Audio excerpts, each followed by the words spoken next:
Okay. Good evening, everybody. Welcome back to Exploring the Lord of the Rings.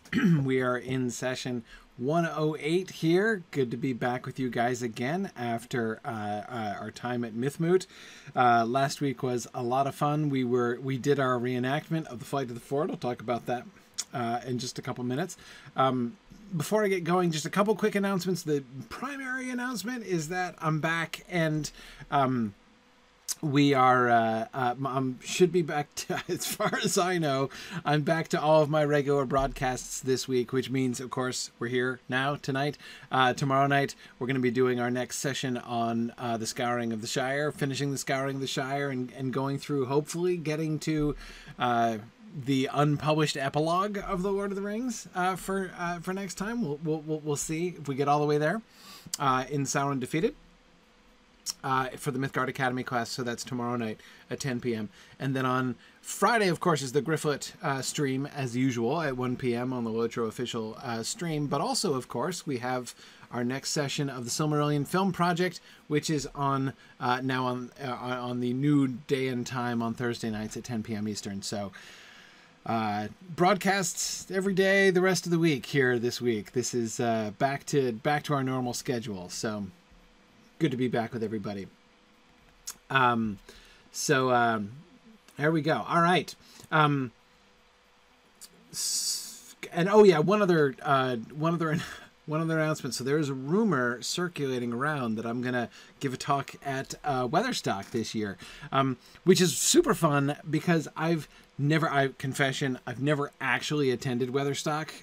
For those of you who have no idea what I'm talking about, this is an annual gathering, musical gathering in Lotro. So kind of, so Weatherstock, because it's on Weathertop.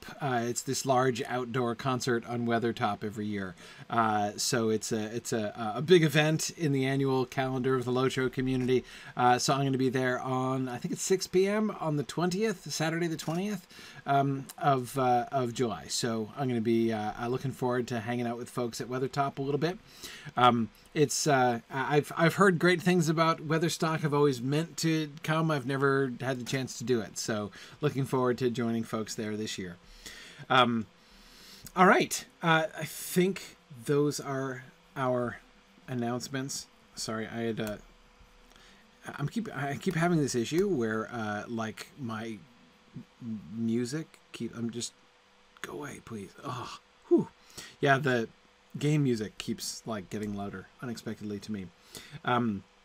Yeah, so it'll be streamed on the Lotro official channel. So we won't be streaming that here on Signum's channel. We'll be streaming that on the official Lotro channel. So yeah, so that'll be July 20th, and it will be, and of course on the Landreval server for those of you who will be able to attend in game. And I think 6 p.m. is when I'm going to be talking, but there are going to be stuff going on throughout the day. So anyway, all right, so just to keep you guys abreast of some of the things going on. Also, the registration for our fall courses at Signum is up. You can just go to the signumuniversity.org webpage, and you'll see there's a little thing there for linking you through to our courses. So that's pretty exciting. Anyway, cool. So let me, as I mentioned, we did our reenactment at Mythmoot. Okay, so our class tonight is called A Late Arriving Guest. We're meeting one of the great guests of honor. Of course, we met Gandalf and Glorfindel and Elrond and looked at their descriptions. And Zephan12, your post on the discussion board about that was really great. I think you're absolutely right. Zephan was making a parallel with the comment that the narrator of the book The Little Prince makes about how you try to capture somebody, what is important about someone or something in a description, right? And I do agree that Tolkien is much more interested in trying to capture the kind of intangibles of the characters. When he's describing somebody, he's much less interested in the merely sensible details, right? That is, those things that can be perceived by the senses, and much more interested in intangibles, as we could see how the direction, especially the Glorfindel and the Elrond descriptions went, right? They got not just metaphorical, but they were. It's not even about how they were trying to capture things, right? Whether they were using metaphor, or whether they were just trying to use adjectives and descriptions, but rather what they were trying to capture, right? It's not just that it was only like using metaphor to capture the color of Elrond's hair, which it kind of was.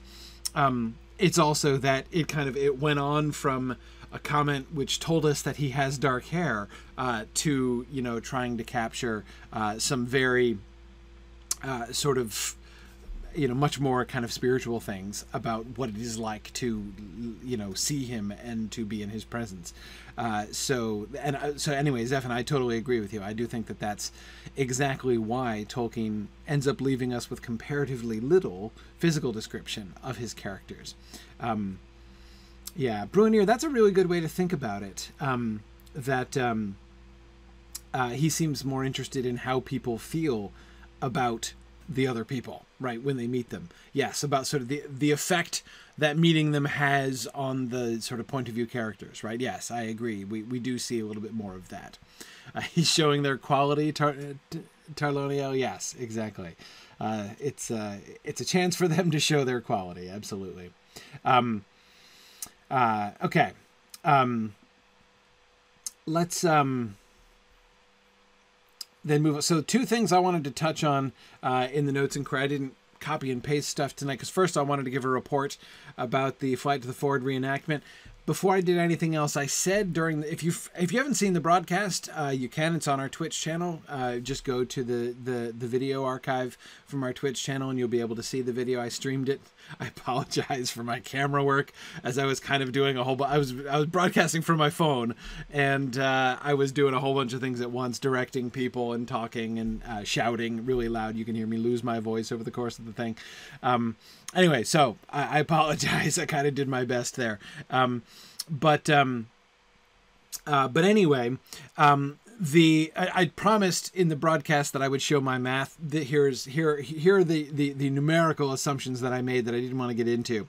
I did have to make some assumptions about the rates of speed in order to calculate the relative positions of people. Fortunately, I used, Tolkien calls it a mile, right? And he may not, in fact, be giving a very precise linear measurement when he calls it a mile. He may, by that, just mean, a long a long stretch. However, for the purposes of our reenactment, we treated it as if it were indeed a mile from when they come through the arch to the ford, which actually, of course, made a lot of the calculations easier. So what we had, the primary way that we were calculating things is how many minutes per mile were each of the sort of groups of characters going, right? So these are the numbers that we used. We calculated an 8-minute mile for the hobbits. That's fairly slow. They have short legs. So there were a whole bunch of factors, it's kind of bringing in here. They have short legs and probably, a fit, well-rested hobbit could probably run a mile substantially faster than 8 minutes. But remember, they were very weary. In fact, just a couple paragraphs before the Flight to the Ford begins, they're described as stumbling along in their weariness. So, however, there is adrenaline, and they are also running downhill. So we didn't have them lagging too far down. Anyway, so we gave the hobbits an 8-minute mile. When Aragorn and Glorfindel open it up and start sprinting on ahead, we had them going at about a 5-minute mile. So that's about the pace of like an Olympic marathon runner, basically. Not a sprinter, right? But, covering distance. And they're both tired too, right? So anyway, but we figured Aragorn and Glorfindel, under the circumstances, were good for an Olympic marathon pace, at least, over the a little bit less than 3/4 of a mile that they were sprinting. Well, almost half a mile, actually, that they were sprinting after the Witch King passed them by. Asphiloth, you'll remember that I said at the beginning of the video, this is one of the assumptions that we made. One of the assumptions that we made was that Asphiloth was not galloping full tilt at the very beginning. When Glorfindel says, "Fly, fly, the enemy is upon us," the white horse leaps forward. So he's not just walking, right? He leaps forward. So he's clearly proceeding faster and leaving the pedestrians behind, right? But it was my theory that he is not, he's going more like at a canter, not really at a full gallop yet, because when he proceeds at a gallop, Frodo notices the difference in his pace, right, in his gait. So rather than it being like he was galloping, but like not quite galloping quite as fast as he could go. I mean, and also Frodo reins him in comparatively easily, especially for somebody who is not accustomed to riding a full-sized horse, right? So again, it's another thing that led me to suspect that Asfaloth is not galloping. Also, think about it from Asfaloth's point of view, right? Glorfindel has said, "Fly, the enemy is upon us." Asfaloth took off there, but Glorfindel's behind him, and this dude on his back, like this tiny little dude who clearly doesn't know what he's doing. I mean, I'm thinking Asfaloth is going to be a little bit uncertain there at the beginning, and it's not until he receives the Neurolim order directly from Glorfindel that he puts his head down and gallops, because now he knows exactly what his master wants of him, right? So anyway, so that's why I was theorizing he was going at a slower pace, a good solid canter, 4 minutes to the mile, about 15 miles an hour. And then when he's galloping, I have him going at about 30 miles an hour, which is a very fast pace. So 2 minutes to the mile. The black horses, these are probably horses of Rohan, right? Some of those black horses that Éomer resents having been stolen from them, as we talked about before.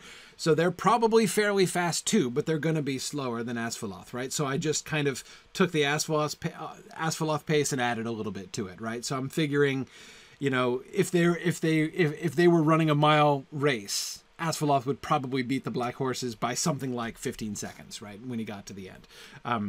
So those were the numbers that we used. So if you watch the video, I kind of broke it up into 30-second segments, right? Freeze frame every 30 seconds. Where is everybody, in order to figure out the spacings?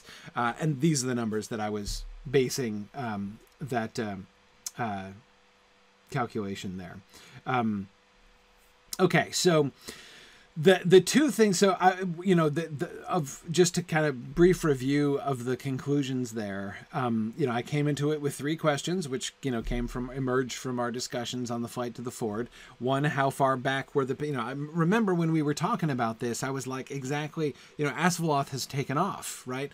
And they're on, the rest of them are following on foot when they're calling to Frodo and Glorfindel in particular, right? Fly, Frodo, fly, the enemy's upon us.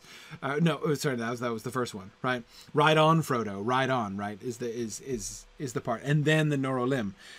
How far apart were they, right? I wasn't clear on that. So we calculated it out based on these rates. And according to that, they were like 3/8 of a mile away at the time when Glorfindel is shouting Neurolim, which seemed to me plausible. I think that seemed to be plausible. The second question was, you will recall, we discussed how long do they have, like, lighting a fire? Were they really able to light a fire? How would that go? And that actually was the thing that surprised me most. I'm going to be honest with you. My expectation, I was expecting to find that Tolkien might have kind of fudged the fire a little bit there. That there, when we were thinking through it, I was like, you know what? I'm really not sure that people are going to be there really would have been time to light a fire, unless we have to kind of imagine some kind of magic going on, right? Some sort of, instantaneous ignition of a fire. But I found when we paced it out, when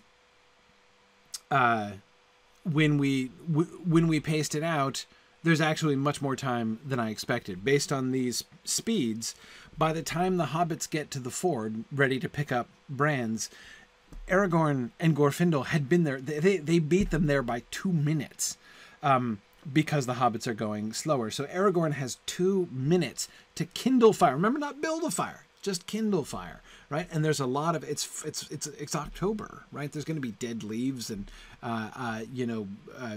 bushes with dry leaves on them and everything. All he has to do is strike his tinder, use the tinder to light some dying bush and sort of withering leaves, and then that's all they need. They don't need, I have to admit, I don't, with them jumping out with firebrands, I had always imagined those as like parts of, like things you might pull out of a campfire, like they might have pulled out of the fire at Weathertop, right?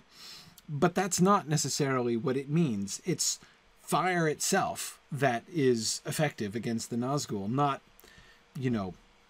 burning embers, not heat necessarily, right? Not long sustained fire. They just needed to ignite flame.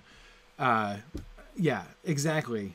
Toramarth, set a withering shrubbery aflame, and then just tear off branches. And so as I was working it out, I'm like, yeah, that's totally enough time for the hobbits to come down. They grab, he hands them like, branches full of dead leaves that are, blazing up like a dead Christmas tree, right? And holding those out in front of them and rushing towards the Nazgul. That's enough. That's enough to satisfy the conditions that were described. And that seems to me completely plausible. I don't see any need to imagine a magical fire there. Nor do I think that there is any, I'm not opposed to the idea. Several people were suggesting that there were, like a fire was sort of laid there in advance, either by Glorfindel himself or by someone else.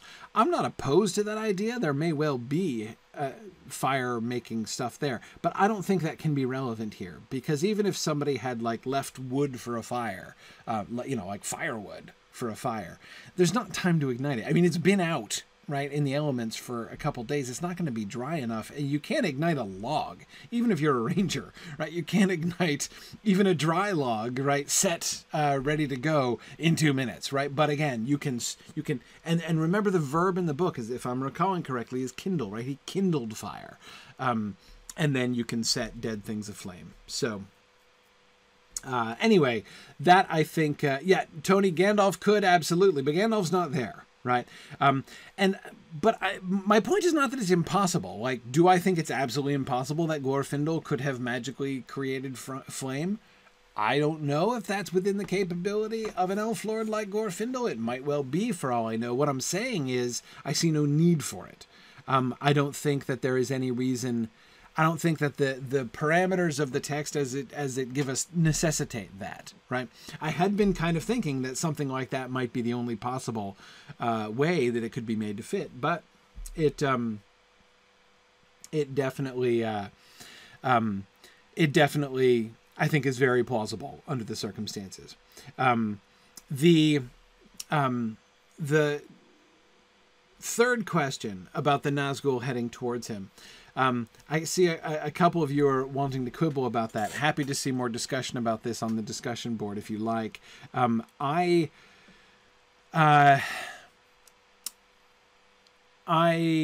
definitely found that the least conclusive of the three. Like, the other two questions received pretty firm answers, I think. And to me, I was wholly satisfied by those answers. The third one, why did the two Nazgul head straight towards Frodo, which would seem, impossible to actually enable them to catch him, because they're taking the worst possible angle. That seemed to me a little bit less conclusive. And one of the problems there was that I think that it would have been a little bit clearer had we had the scale was a little small for that. I could wish that we had a larger, we were at a kind of a big enough scale, as large a scale as our yard space there for the reenactment would accommodate. But it's the one place I kind of wish our scale could have been a little bit larger. I think that could have mapped it out a little bit more clearly. But still, my primary focus there, or one of the conclusions that I have, I still, not for the same reasons, but just as I always did and continue to firmly reject the idea that the two Nazgul who remained at the edge of the dell in Weathertop were doing so for tactical reasons. I didn't believe that's the case. I argued against that, and I still don't believe that's the case. I also don't think that the two who are coming towards Frodo are trying to keep him from, are trying to hurt him, right? Are trying to keep him from running side to, from dodging them. 'cause again, like that's, I see no benefit to the Nazgul to keeping him from running sideways. I mean, if they were going to try to do anything, they would try to push him sideways. Maybe you could argue that that's what they're doing, right? Coming in from the angle to try to get Frodo to veer off and ride south, right? Away from the ford. Maybe, right? They come in from one side. Well, at least JJ, they're described as all four emerging together as if they were all in one spot. One of the things, of course, that we have to remember, and I don't know how much I can't remember how much I talked about this during the reenactment. One thing that I think has to be the case, right, is that the four Nazgul who were lying in wait don't know that Frodo's going to be on a horse, and not just any horse, but on the elf horse of Glorfindel, right? He's going to be riding Asphalloth. That was clearly not in their brief. They're expecting a mostly wraithified hobbit on foot, right? So when they're seeing Asphalloth tearing towards the ford at like 30 miles an hour from half a mile away, and they're like, "Oh shoot!" Right, and they're taking off and they're trying to intercept him. That is. I mean, it ends up being a horse race, and I cannot imagine that a horse race is what they were expecting, right? So one of the things that I think that we can definitely see them doing is sort of improvising. Right. Anyway, yeah, Catriona, I don't want to touch Bakshi's flight to the ford, because I find Bakshi's flight to the ford one of the trippiest parts of that whole film. Like, I'm watching that and I'm like, what is happening? We're in slow motion now and going backwards and forth. Yeah, I cannot envision what is going on in that section of that film at all.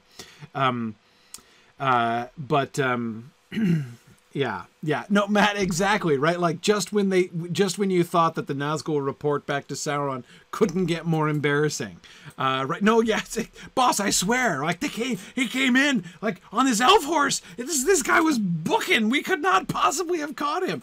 I was like, yeah, hobbits riding elf horses. I'm sure that's right, absolutely. Anyway, yeah, no, it is just like yet another piece of the embarrassing, deeply embarrassing report that the Nazgul have to bring home. But anyway, so I still hold to the theory that I had before. I won't say that I think my theory was proven by the reenactment, because as I said, I do think that the third question was the most inconclusive of the three at the reenactment. But I still hold to my theory that they're just trying to close the distance. They're just trying to get as close to Frodo. They know they can't catch him at the pace that he's going. They're leaving that to the other two. But they're just trying to get as close to him as soon as possible, so that they can begin to do their sort of wraith whammy on him as they do. Tornamarthan points out that the hobbits not only have an elf horse, they also have a shrubbery. Absolutely, yeah, a burning shrubbery, presumably. So yeah, no, this is a big deal. Okay, so.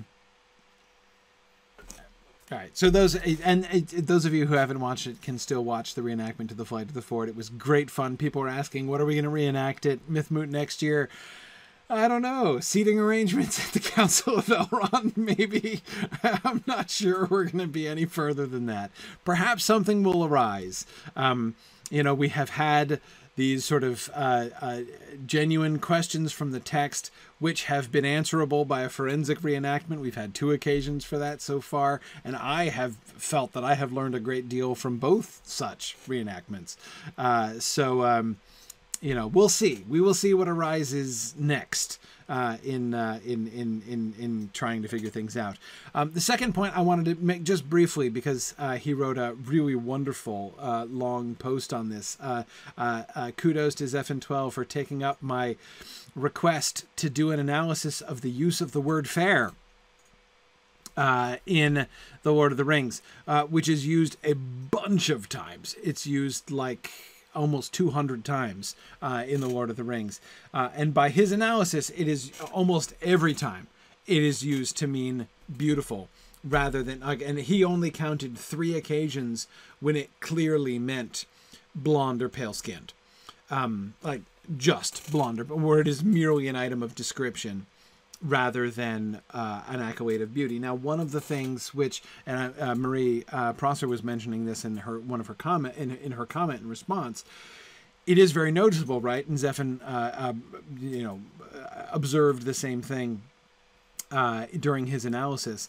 It is very noticeable when you look at the people, especially the women, who are called fair most often in The Lord of the Rings. They all happen to be blonde, right? So I mean, it is interesting, and one of the conclusions that that Zephan pointed out was that the Tolkien does show an affinity for using the word in more than one sense. So it does seem that, I can't think it's a coincidence that Eowyn is the person in The Lord of the Rings who is called fair more often, right? She is also possibly the most blonde of everyone too. Yeah, see, because Mad Violinist, that's the interesting thing. Arwen is only called fair once, twice, very, very, very rarely is that word applied to her, right? Or Luthien in the Lord of the Rings text. Now, Luthien hardly gets as much stage time as Eowyn does, right? So it's obviously not exactly a one-to-one comparison as far as opportunities, but still, yeah, they Arwen gets called it once and Luthien twice, yeah. So it is kind of noticeable that those who are not fair in the descriptive sense are also not called fair in the beauty sense more often. Zephan, I love your point that the word fair is more often paired with the adjective, with the color green, like a fair green, valley or something like that. Fair is paired with green more often than it's paired with gold or blonde, actually, in the text. That's interesting.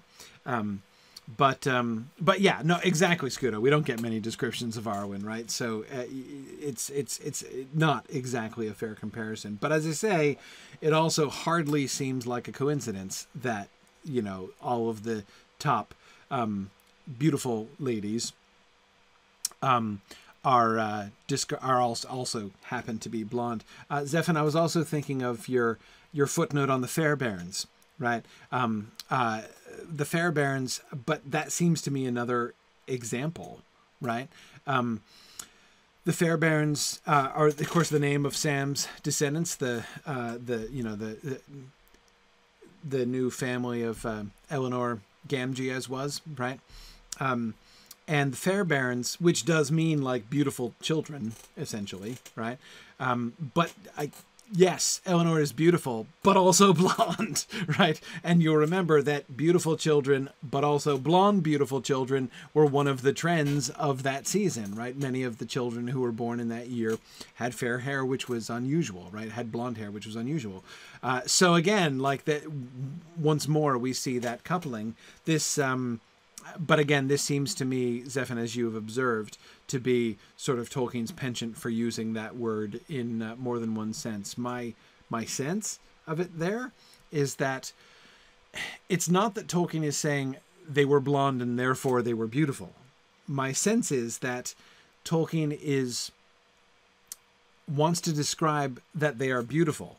And since they are blonde, he tends to have a preference to use the word fair to describe. He is more likely to reach for the word fair to describe someone who is both beautiful and blonde, right, than he is to describe someone who is beautiful but not blonde. Not that he doesn't or wouldn't use that word, because he does sometimes. But that's where I suspect the kind of influence comes, right? That it, I don't know, in some way sort of, because of that double sense, feels like a sort of more appropriate word there. Anyway, yeah, Mad Violinist and Tora Marthan are wondering, is there an analogous word for us poor brunettes? Tony Mead suggests voluptuous. No. That's not the right one. Tony is thinking of Dracula, of course. No. Yeah. No. So Fourth Dauntless. Okay. So the interesting thing about that was asking about describing blonde-haired men. No. The two highest rank, the two men who are called fair most often were Legolas and Boromir, actually. So there's the correlation between beauty and blondness in people who are called fair works for women, but doesn't seem to work for men, actually. So it's not that the word is never used of men; it's used less often, but it is just still used for men. But it doesn't seem to correlate with hair color to the same extent. So anyway, so thank you, Zephan, for so that the sort of number one takeaway is it is pretty clear that the word fair means beautiful the vast majority of the time. There may be this sort of echoing second sense in which, like, it is also evoking the fairness of hair color, especially. But that's clearly not the dominant. I mean, again, one of Zephan's points was it's used to describe landscape almost as much as it. I think Zephan, I don't remember the proportions. What's the proportion, the number of time it's used to describe a landscape compared to describe a person? Where, of course, in describing landscapes, it's never about blondness, right? And always merely about beauty, and that comes up a very great deal. So, anyway, I appreciate that. I feel confident now when we encounter the word fair, and of course, I'll be paying attention to that as we go through. Okay, but let us get back to the text. So we did Gandalf, Glorfindel, Elrond, and now the latecomer. In the middle of the table, against the woven cloths upon the wall, there was a chair under a canopy, and there sat a lady fair to look upon, and so like was she in form of womanhood to Elrond, that Frodo guessed that she was one of his close kindred. Young she was, and yet not so. The braids of her dark hair were touched by no frost. Her white arms and clear face were flawless and smooth, and the light of the stars was in her bright eyes, grey as a cloudless night. Yet queenly she looked, and thought and knowledge were in her glance, as of one who has known many things that the years bring. Above her brow her head was covered with a cap of silver lace, netted with small gems, glittering white, but her soft grey raiment had no ornament, save a girdle of leaves wrought in silver. So it was that Frodo saw her whom few mortals had yet seen, Arwen, daughter of Elrond, in whom it was said that the likeness of Luthien had come on earth again, and she was called Undomiel, for she was the even star of her people. Long she had been in the land of her mother's kin, in Lorien beyond the mountains, and was but lately returned to Rivendell to her father's house. But her brothers, Elladan and Elrohir, were out upon errantry, for they rode often far afield with the rangers of the north, forgetting never their mother's torment in the dens of the orcs. Okay. So, one thing to note about this passage, I think, didn't I... Okay, so I'm having the problem I so often have where I can't remember what class I said this in. Did I leave you guys the last time we talked with a promise to do a defense of Arwen? This time, did I say I was going to do that? Was it this class that I was going to do that, or was it was this class? Okay, all right. Let me do my defense of Arwen. Arwen sometimes gets a bad rap. There are a lot of people who don't like Arwen, right? And for many readers,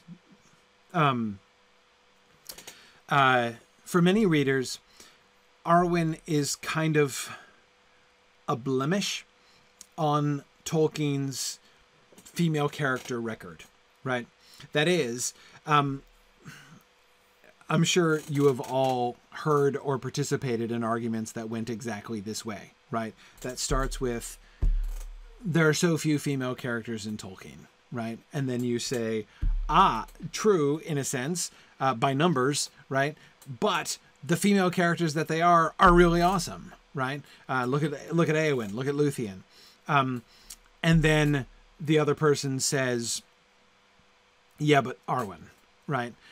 Here we have this sort of central figure, and like, what does she do? She's like just this like untouchable, beautiful figure in the background who never speaks, right? In the whole Fellowship of the Ring, you know, they meet her here when she speaks. She finally gets a line of dialogue in The Return of the King, right? One line of dialogue. She only exists to like, you know, marry Aragorn at the end. She comes in and is like a trophy wife at the end. And then meanwhile, she's off being like aloof and beautiful, right? And then we find out, what has she been doing? Like, what's her the only contribution that she makes to the War of the Ring?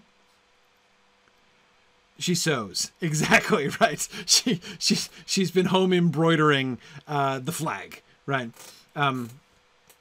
Obviously, I'm kind of downplaying, right? I'm articulating the anti-Arwen argument, right? As it generally goes. I know the better. I love how you guys are all leaping to defend Arwen. I get it. No, I'm not saying this is my argument. I'm saying this is how it usually goes, right? And you guys often, right? You know, I'm sure have heard this same kind of thing. So that's the argument that I wanted to respond to. I'm not trying to defend it. I want to respond to it. And the primary thing that I would say about this is, like, we have to, it's super important to remember the context, right? And by the context, I don't mean like the historical or social context. I don't mean Tolkien being a person of his times or anything like that. All I mean is the context of the context of the composition of the Lord of the Rings, right? Arwen is a super late idea. Arwen, there's a reason she's barely in the text, and that's because she got shoehorned in literally at the last second. As we've seen, as we've been going through the history of the Lord of the Rings in the Mythgard Academy, which has been awesome, and I'm kind of sad that we're getting towards the end of it now. But as we've been going through that, one of the things that we've seen is that the character of Aragorn, his backstory, the history of the Númenóreans in Middle-earth, and the role of his plotline, right, of the Return of the King plotline in the Lord of the Rings, is one of the elements that was like most unanticipated, right? You know, if you think from the point of view of the book title that Frodo gives to the thing, right, at the end when he finishes the book, right, of the downfall of the Lord of the Rings and the return of the King as seen by the Little People, etc., right? The way that he pairs those things, right, of the downfall of the Lord of the Rings and the return of the King, right? Those are like the two subjects of the book. So those are the two primary stories, according to Frodo, right? The downfall of the Lord of the Rings is the story from the moment that Frodo and Pippin and Sam, though they weren't the three at the time, of course, as all of you will remember, Odo was there, of course, the indefatigable, irrepressible Odo. As soon as they ditch into the bushes and this black horse comes riding out and this black rider is there sniffing and nobody knows who he is, as soon as the black rider rides onto the stage, the story of the downfall of the Lord of the Rings begins, right? And so from that moment, which is fairly early on in Tolkien's process, he had, you know, he was developing the story of the downfall of the Lord of the Rings, and he had lots of, you know, lots of things changed about it along the way.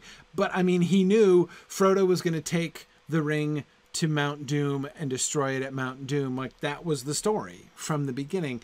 There's a lot that had to be worked out along the way, but that's the plot that he saw clearly, right? That was the A plot of the story. The Return of the King was not a glimmer, right? I mean, not only was the king in question still a, you know, a hobbit living rough and wearing wooden shoes at first, but I mean, the whole story, I mean, it is not, the story is pretty far advanced when it's not even like inevitable that Aragorn is going to take the kingship or be accepted as king. I mean, it's again, that's a late developing storyline.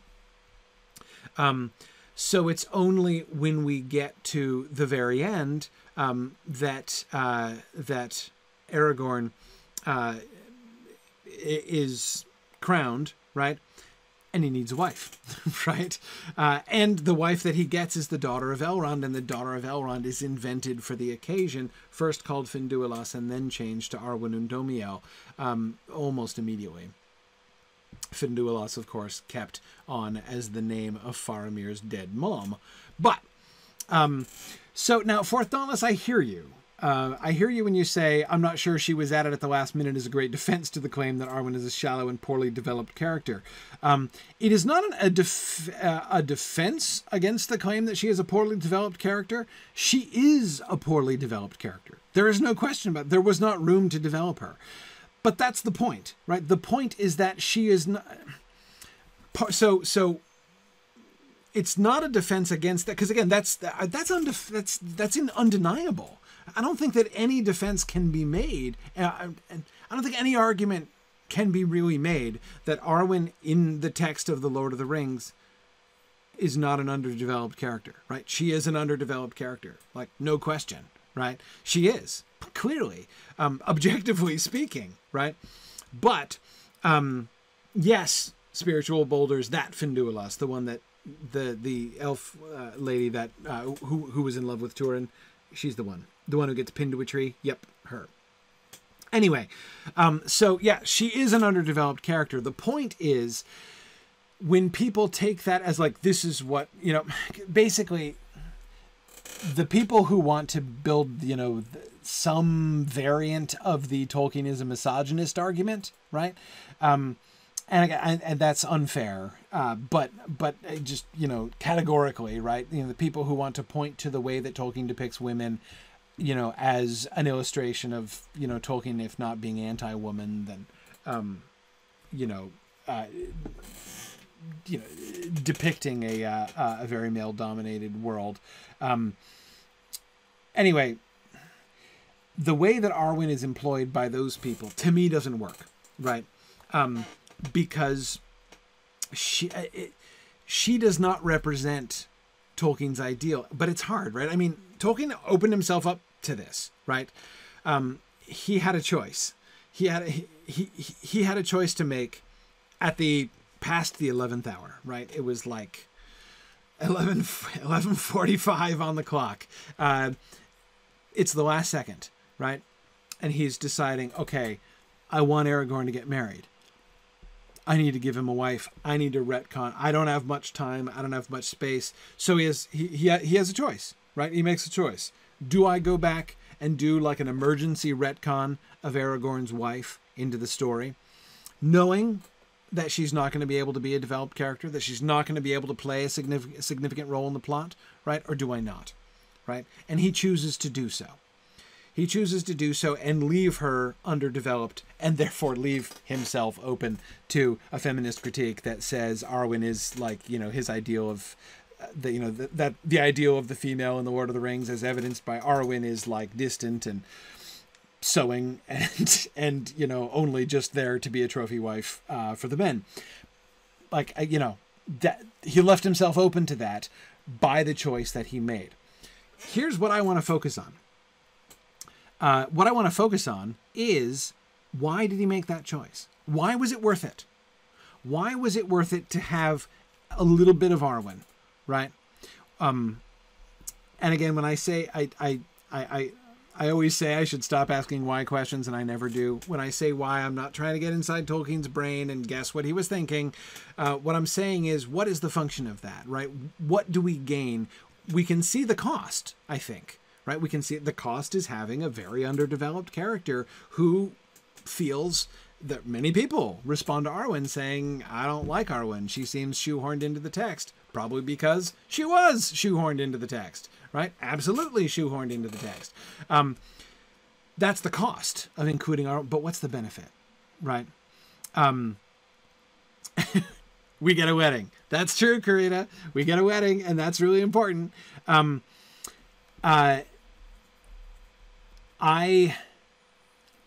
Right. How does it serve the text? Yeah, that's a better way to ask it, Lincoln.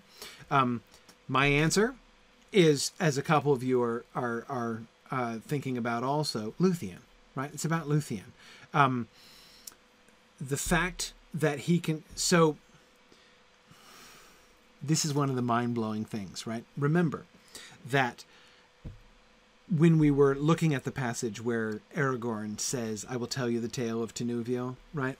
And I was telling you this story from the, how I believe that is the moment, right? When he wrote that sentence, I will tell you the tale of Tinuvio, in the first time he wrote that in a draft, that was the turning point of Tolkien's entire career. Like, his entire story world came together at that moment when he had Trotter say, I will tell you the tale of Tinuvio. That's when the full integration of his world, Hobbit, Lord of the Rings, and Silmarillion all came together, and his world achieved, in that moment. And from there on out, the depth and the beauty that we see him give to it.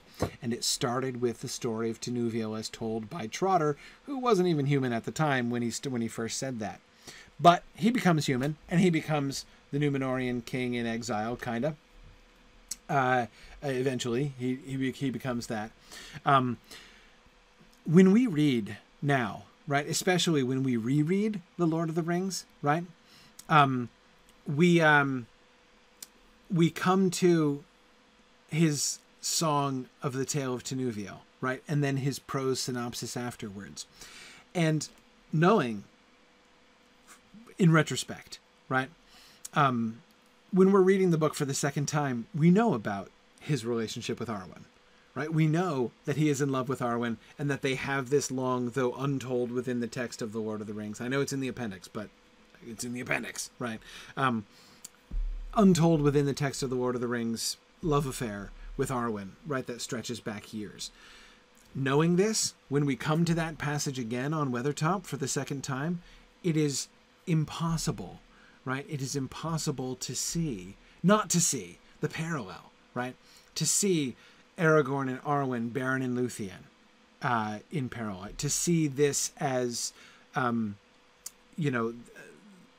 I forgot who was talking about it in these terms. Mad Violinist. It's a very satisfactory conclusion to the Elder Days narratives. Yes, the way that he ties the end of this latter story back with the great story of the earlier days. We see the story of Beren and Luthien is kind of percolating up through The Lord of the Rings, sort of increasingly as we go through, right? Again, we had that crucial moment there with I will tell you the tale of Tinuvio. But we get it. Remember, we get it in Frodo, right? Frodo and his ring being, his finger being bitten off. He's kind of like Beren, except less because he's only lost a finger instead of a hand, right? Though Sam emphasizes, draws our attention to this by saying he would rather have Gollum taken a whole hand of his rather. Anyway, it keeps coming through, right? Remember the stairs of Cirith Ungol, right? There's the Beren and Luthien story, but then finally, right, it emerges into the full and sort of its full typological beauty, right, with Aragorn and Arwen being this final union, echoing the first union, echoing back to Beren and Luthien. Aragorn being the second Beren, her being the second Luthien, this being the fit closing, the sort of the fit conclusion, right, of the Elder Days as the Elder Days are transitioning into the younger days. That works so well, right? That is, this seems to be, this is what we gain, right? So yes, the cost is a shoehorned in Arwen who is not a player in the story, right? Who doesn't have a role because all the roles have already been given out, right? The story's already been written. But we gain something, right? And the thing that we gain doesn't just give us a really satisfying ending of the story, as it does conceptually, right? The wedding of Arwen and Aragorn is satisfying in a different kind of way, right? It's satisfying not in the way that, often, think about how weddings at the end of Shakespeare plays usually satisfy, right? They usually satisfy because, you know, we've sort of had these two characters and seen these two characters through the entire trajectory of the play, and then we come to the end and they get married, right? So we, you know, the marriage is sort of the logical and satisfying final step most of the time. We could talk about Shakespeare another time. Anyway, the logical and satisfying final step of their arcs, of their stories, right? It's not that kind of satisfying. Aragorn's wedding is not that kind of satisfying because Arwen doesn't have an arc, right? I mean, there's not enough of her to have an arc. But it's satisfying in a different way. It's like archetypally satisfying. It's like conceptually satisfying. It is, you know, the union between Aragorn and the daughter of Elrond, who is Arwen Undomiel, like Luthien, you know, the likeness of Luthien come again, who recapitulates Luthien's choice, right? Choosing mortality to join herself to Aragorn. It's conceptually so beautiful, right? Anyway, I to me, it's worth it. Totally worth it. So that's my defense of Arwen. Not that she's you know, I'm not trying to argue that she's a fully developed character. She's not. But I would argue that what we gain from having, you know, sort of the shadow of Arwen looming over the text rather than a fully developed character incorporated into it, I think that what we gain definitely outweighs what we lose. And yeah, Tony, I agree. The mythic symbolism of the even star, right? You know, thinking of the you know, the significance of the star in so many ways, right? I mean, like, you just start thinking about that, right? The connection between even star and, you know, the Star of High Hope, which is, of course, her grandfather, and, you know, Sam's vision of the star. I mean, so many things, right? So many things. The way that this comes together and again provides this richly sort of intellectually and spiritual satisfying concept of the end of the Third Age and the, you know, the transition out of the Elder Days. It's excellent, right? I mean, again, so I find what we gain, to me, so much outweighs what we lose by having this underdeveloped female character there. That so that's why I like Arwen. I am wholly in support of Arwen because I think we profit so much from having her there. And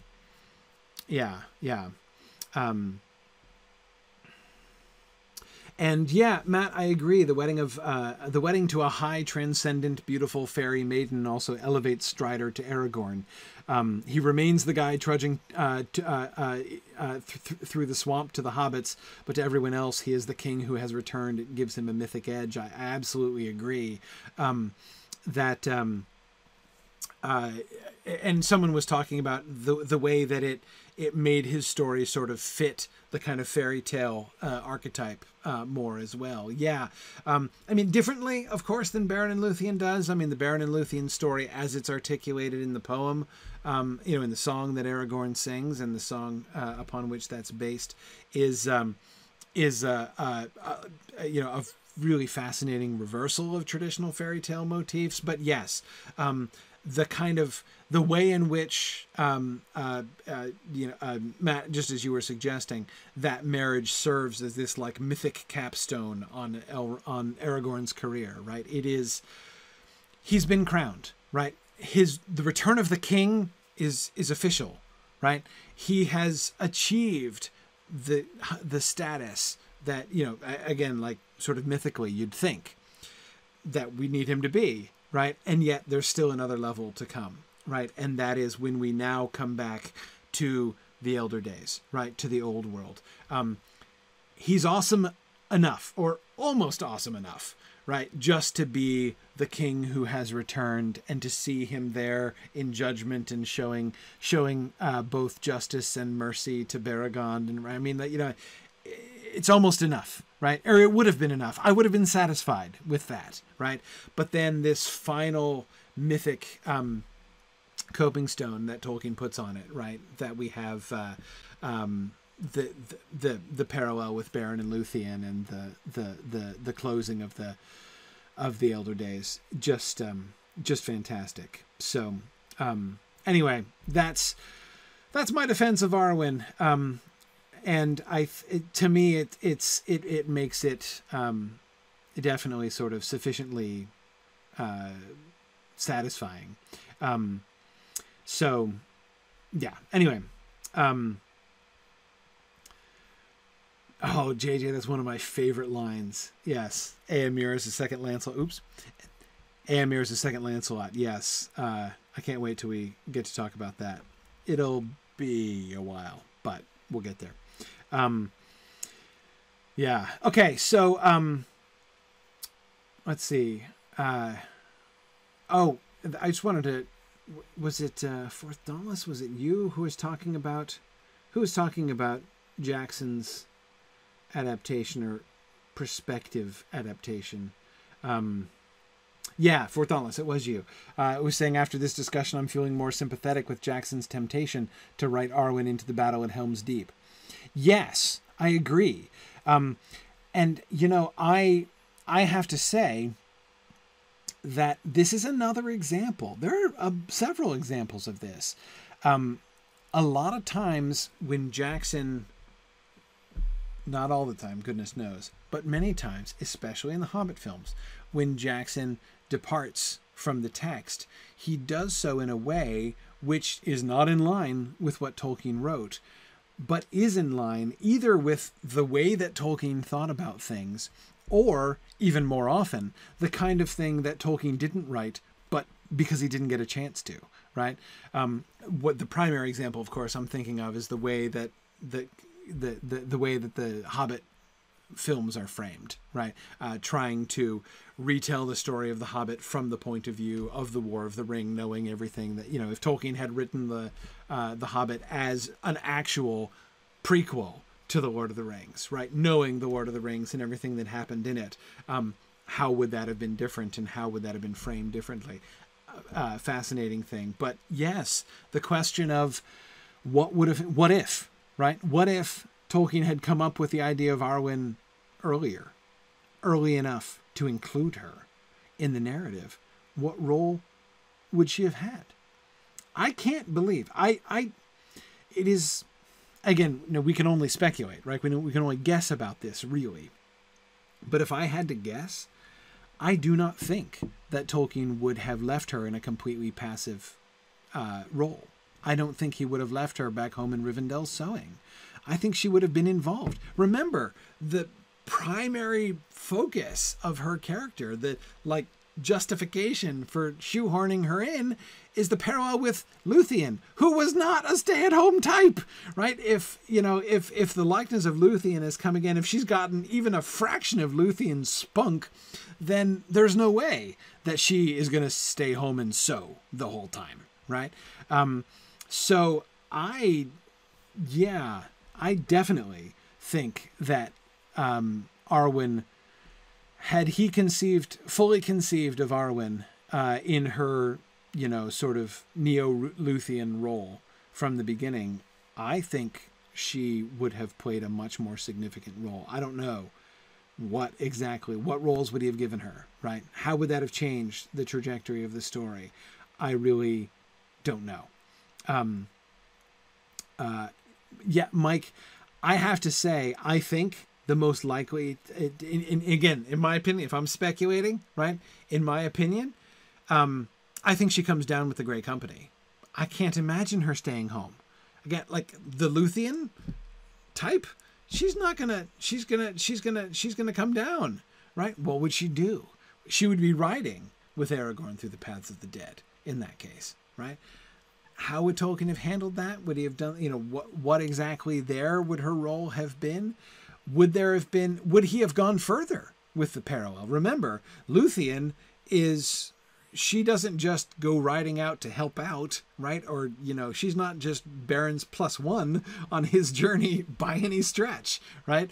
She comes out to pull his biscuits out of the fire. So, you know, would he have placed her in a role like that? Would he have given her a rescuing role at some point, right?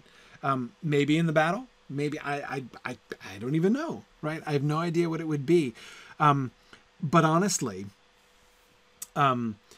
when we are thinking about, again, back to Jackson's, because, for those, I'm sure, all of that Peter Jackson actually filmed, Liv Tyler as Arwen at Helm's Deep. Like he wanted, she was leading the elf force that came to Helm's Deep, in like the very first concept, of the Helm's Deep battle. And eventually he was prevailed upon to not do that, because Tolkien fans would have been up in arms about it. Now, I think that's absolutely correct. Tolkien fans would have been up in arms about that. But I'm not sure that I think Tolkien fans would have been wholly justified in being up in arms about that. Because you know what? I can totally see a Luthian parallel doing that, right? Here's Aragorn pinned in by, hopeless forces at Helm's Deep, and the Luthian figure shows up to help rescue him. Heck yeah, that works for me, right? Again, I'm not saying I wish he had done it, but I'm saying, do I think conceptually it's defensible? Absolutely, I think it's defensible. If we're asking the speculative question, what role would he have given her in the story had he had time to give her a role, like a real role? But anyway, yeah. Yeah.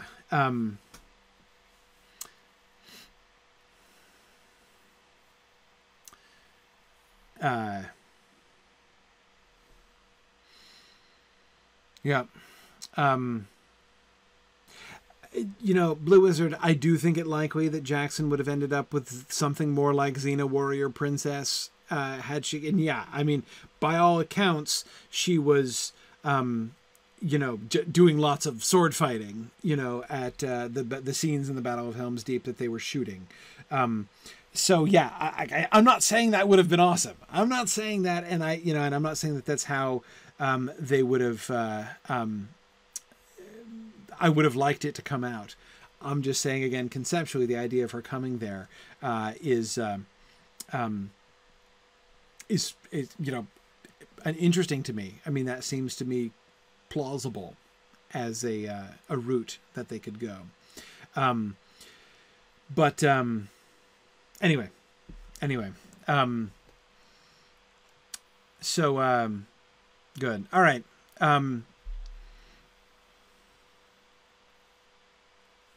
I have taken this time to do my aside on Arwen, because I will get very few opportunities to do that. And this is this is one of the cool things, right? This passage of text that I read a while back, right? And we have begun talking about, and are going to talk about more, is one of the last passages written in the Lord of the Rings, right? I mean, there were only a few passages that he had to go back and write from scratch and insert in those final stages of revision, right? This is one, because he came up with the Arwen character way in Minas Tirith, right? Wrote her into many partings, right? And then had to go back. And so this passage, when she is seen from afar in many meetings, is one of the places that he had to go back and rewrite. So this is some of the latest text of the Lord of the Rings, which is kind of interesting.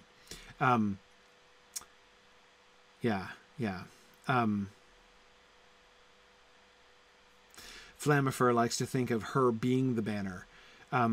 See, Flammifer, that's why I think that's why I would vote for her being in the Grey Company and coming with him on the paths of the dead, because that's one of the other things that he inserts, right? When you list, and it's not a long list, right? List the passages of text he had to go back and insert or rework in order to put the concept of Arwen at all into the story that he'd already written. The banner, of course, is one of the other places where we see it, right? One of the other passages he needed to alter in order to do it.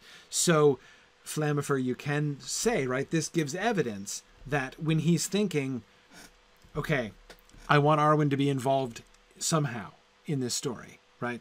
I don't have time to rework the whole thing and introduce her actual character to the story, but I want to give her a place. So what's his go-to moment? Paths of the Dead, right? Stone of Erech is where he has her presence felt, right? At the unfurling of the banner that she made.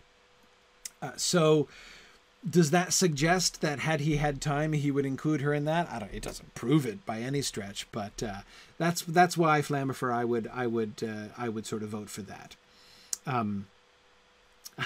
Belongsmond, you're right. Her father was a herald, right? So he would have borne the banner for Gilgalad. So that's an interesting kind of parallel there, actually. Yeah. Okay. Anyway, yeah. So Lilith, as for why he didn't write her in sooner, it just simply she didn't come up. Like, he didn't think of her. As often happens, you know, he only sort of sees things when they arise, right? And she didn't arise until the wedding. So he was, you know, 95% of the way done with the story, and then was like, Aragorn, right? No, he should marry someone. Boom, elf, princess, Arwen's daughter. Bam, there she is. But story was written already when he saw that. So, yeah. And again, the reason it makes sense to me, like the fact that he was already thinking of the elder days with Elrond and Glorfindel, doesn't to me make it likelier that he should have foreseen Arwen earlier on. Because remember, it's only because it was Aragorn's story itself that was growing and developing, right? It wasn't until Aragorn's story got to that point. Even in the first draft of the Steward and the King chapter, the full, like, archetypal grandeur of Aragorn's coronation isn't there.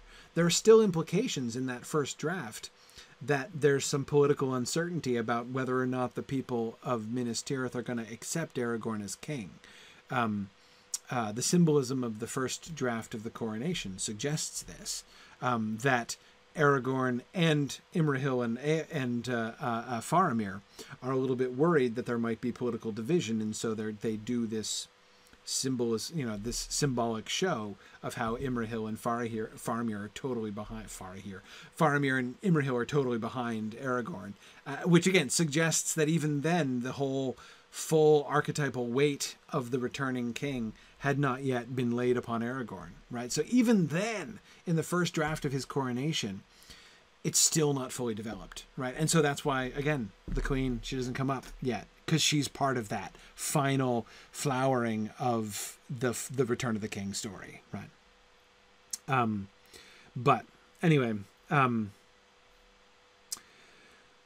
yeah. Anyway, yeah. So yeah, that's where I would place it in thinking through the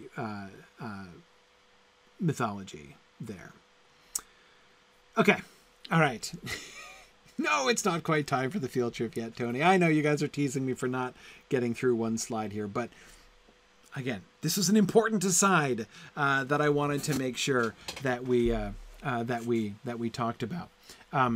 So, okay, let's go back to her description, thinking in the context of because we still have time to talk about her description here some, which, you know, we will remember, of course, the descriptions of the other three that we were just looking at last time. First of all, notice how she is set aside. She is given a place of honor, but it's a different place from Elrond. You'll remember that the context of the three, revealed, as lords, there at the Elrond, and then Glorfindel and Gandalf sitting on his right and left hand, right? They have the authority. They are in the place of honor in one sense, right? The position of authority, dignity and power. That's the phrase. Thank you, Belongsmond. The lords of dignity and power are there at the head of the table and on his right and left hand, right? And then here's Arwen in the middle of the table, not because she only is more important than 50% of the people at the table, though, clearly, right? Because she is set aside and highlighted very differently, right? Because she is in a chair under a canopy, against the woven cloths upon the wall. So it's almost like she's set back from the table. She is depicted in this sort of throne-like position, right? It's not just like seating at the head of the table. It's like she's not even at the table. She is at a throne overlooking the table, right? And that, again, I think is interesting, is important, right? I think that's important in understanding exactly like a queen or a dignified visitor or ambassador. Gilgonthir, I agree. I'm not sure if I'd say more like a guest than a resident exactly. Certainly a different kind of resident, right? Again, she's being singled out, right? But she is being treated like a queen here. A queen among those who are present. Not just, I mean, of course, a bunch of this description is from Frodo's point of view, right? And to me, the sentence in this passage that always jumped out to me most was, "So it was that Frodo saw her whom few mortals had yet seen," right? That is that always jumped out at me most, right? The way in which we are given this kind of context. The fact, like the moment when Frodo lays eyes on Arwen for the first time, right, is like a momentous occasion, right? Clearly for Frodo. But there's almost even a sense in which, like, for the sake of the story, right? Like, in the history of the Third Age of Middle-earth, this moment is a really weighty and important moment. But again, the point that I'm making here initially is that she is set aside not just to Frodo. It's not just like he stands out among the crowd in his eyes, right? She is set apart, and set apart in a position of relative honor compared. There are presumably other elf damsels in the place, right? But she is in a special place here. This is, and she does seem to be treated like a queen in the House of Elrond.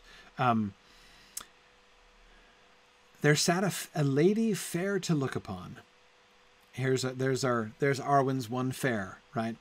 Fair to look upon. And so like was she in form of womanhood to Elrond, that Frodo guessed that she was one of his close kindred. Young she was, and yet not so. The braids of her dark hair were touched by no frost, her white arms and clear face were flawless and smooth, and the light of stars was in her bright eyes, grey as a cloudless night. Yet queenly she looked. So let's, first of all, notice the structure of our sentence here, right? We have one long sentence to start in the middle of the table against the woven cloths upon the wall. So we get two prepositional phrases, right, which explain where she was. There was a chair.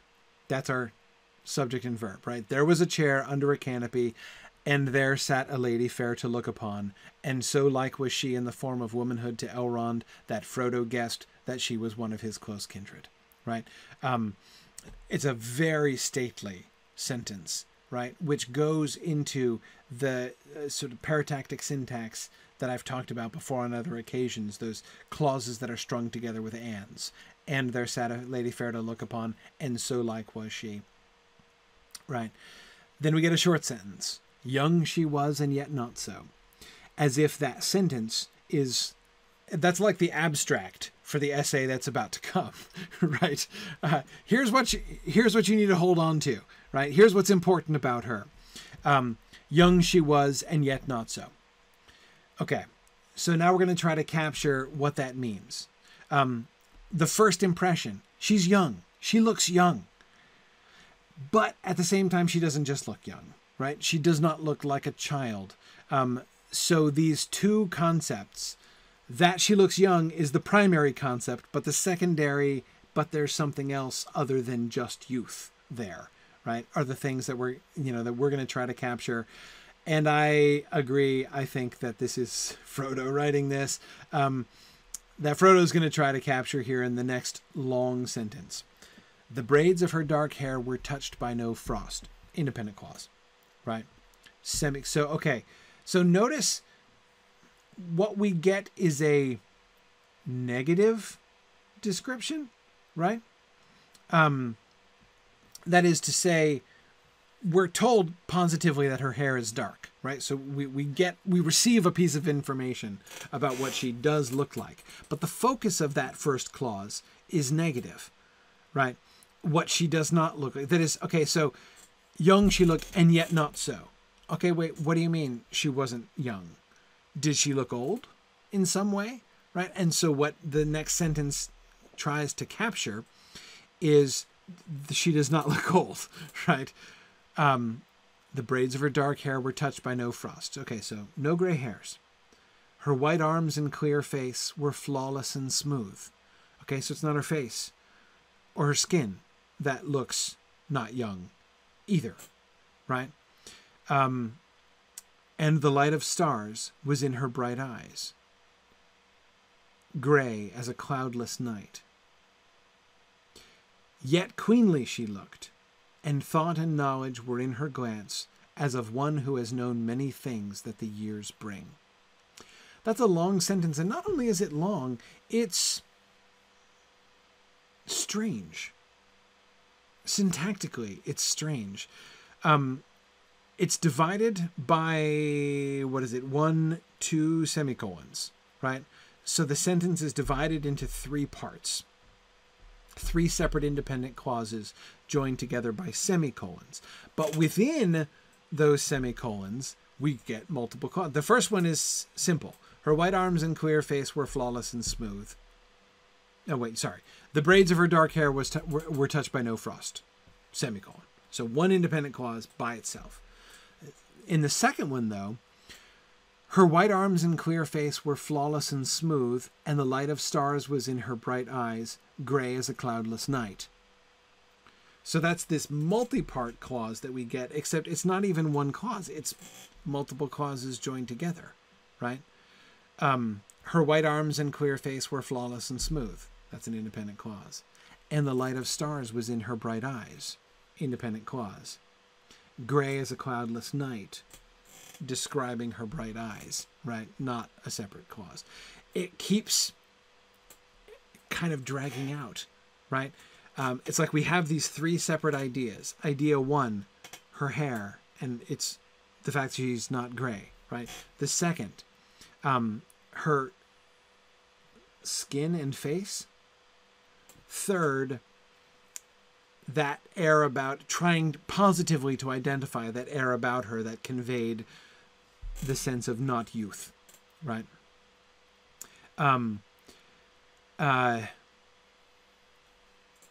Okay, those are the 3 parts of the sentence, right? And it's in that second one that he begins to wander in his description. It is my conclusion. The reason I'm emphasizing, and it may seem I'm laying a lot of weight on the syntax here, like who cares where the independent clauses are. The reason I think it's important is that we can see the syntax of this sentence unravels, and I think it's important that it does, right? It starts off simply as if he's just trying, like he wanted to say, the braids of her dark hair were touched by no frost. Point 1. Her white arms and clear face were flawless and smooth. Point 2. Yet queenly she looked. Point 3. Right? That seems to be like the gist of what Frodo's getting at here. But he can't do it. He can't help himself, right? He gets distracted. The whole, his description and even his syntax breaks down and stumbles all over itself as he is looking at her face and skin in order to try to capture, like, okay, so what is it about her that gives me she looks really young, right? What is it about her that gives me the impression of not being really young, right? As he's trying to get that from her face, he gets drawn in. Tony, he absolutely falls into poetry, right? he gets to her face, right, which is clear and flawless and smooth, right? But then we get her eyes, right? Having looked at her face to see if her face has a maturity about it, which gave him the impression of not youth, he sees her eyes, and he's drawn into her eyes. And the light of stars was in her bright eyes, gray as a cloudless night. Now, Tony is right that gray as a cloudless night doesn't make any sense, right? So we might think of gray as being the color of clouds, right? So if the night is cloudless, how can it also be gray? I think that gray, gray is a cloudless night.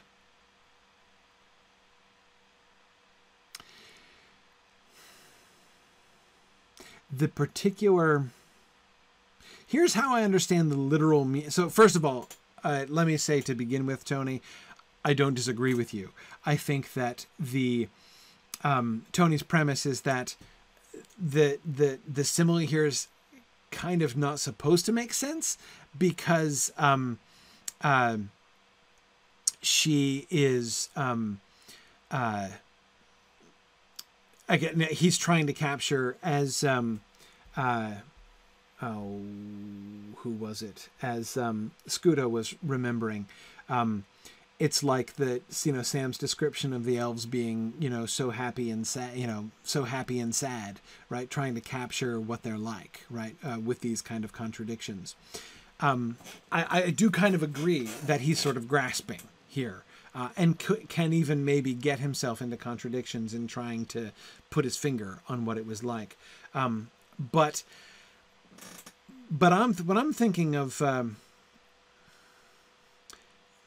here's the key that I use to unlock the gray as a cloudless night simile. And that's her name, Evenstar, right? When I'm thinking of I'm not thinking of a cloudless night at midnight. I'm thinking of a cloudless night at evening, right? I'm thinking of a cloudless night when the Evenstar is the only star that you can see in the sky, the first star to come out, right? When the sky is, the blue of the sky is faded and it's darkening, but it is not yet black, and the stars are not yet visible, and it's cloudless, right?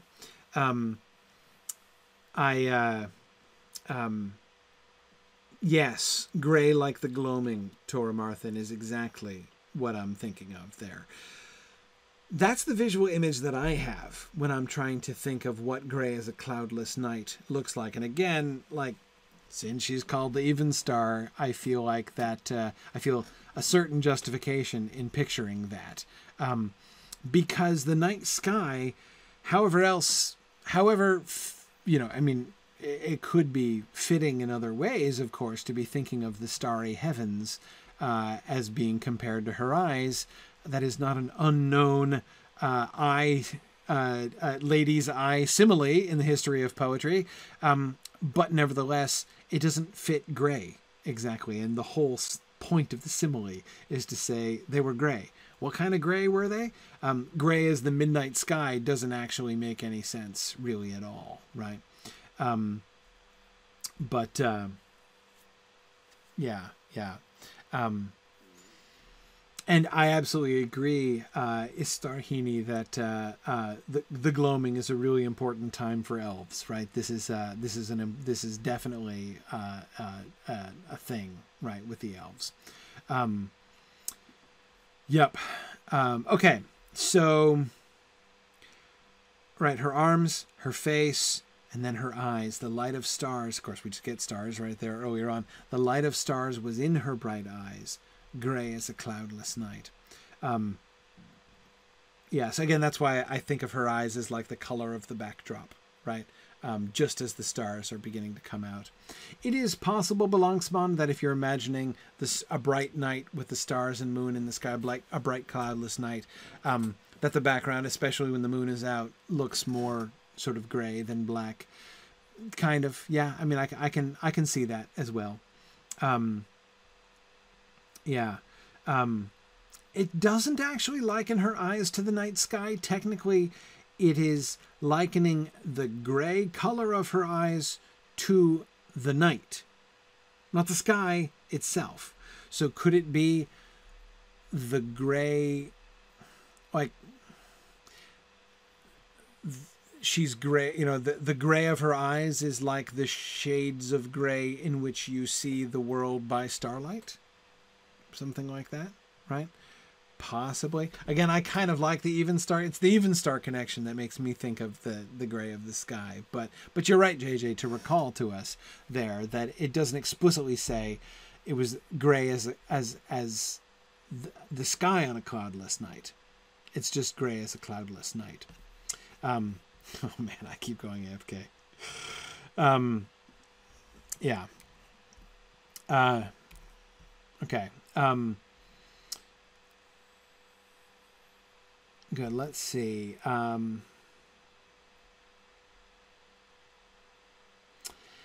Let's see. Matt and a couple others. I think I saw somebody earlier on also who was arguing that the King's Rider could be doing this. It's possible.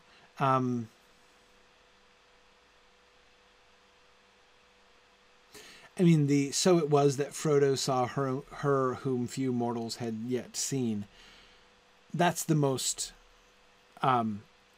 King's Rider sounding sentence of the lot, I think. To speak of Frodo in the third person like that, I would not rule out Frodo himself writing that sentence.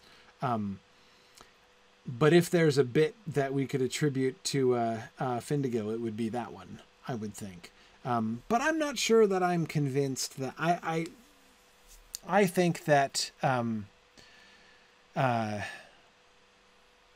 I incline towards thinking that this is Frodo trying to capture his impressions here, and especially since.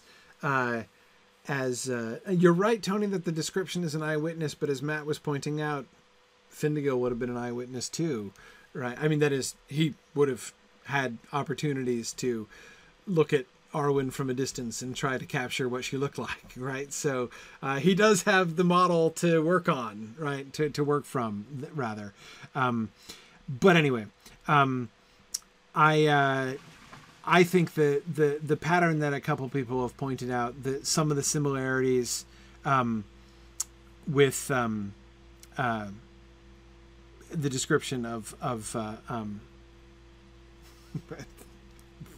what's her face? I'm sorry, I'm getting tired. Goldberry. Oh goodness, right? Yeah, Goldberry. With some of the parallels to, like that massive run-on simile that we were looking at with the my favorite simile in the whole Lord of the Rings, with the description of Goldberry. I agree. I think we can see some similarities there. Yeah, exactly. Because Frodo does slip into poetry, trying to vocalize his feelings. Absolutely. Anyway, okay, so let's keep going. So, again, back to this really complicated sentence. So he's been drawn into first observing her eyes, right? The light of stars was in her bright eyes, and then trying to capture their color, gray as a cloudless night. And now we're back. Yet queenly she looked, and thought and knowledge were in her glance, as of one who has known many things that the years bring. Yeah.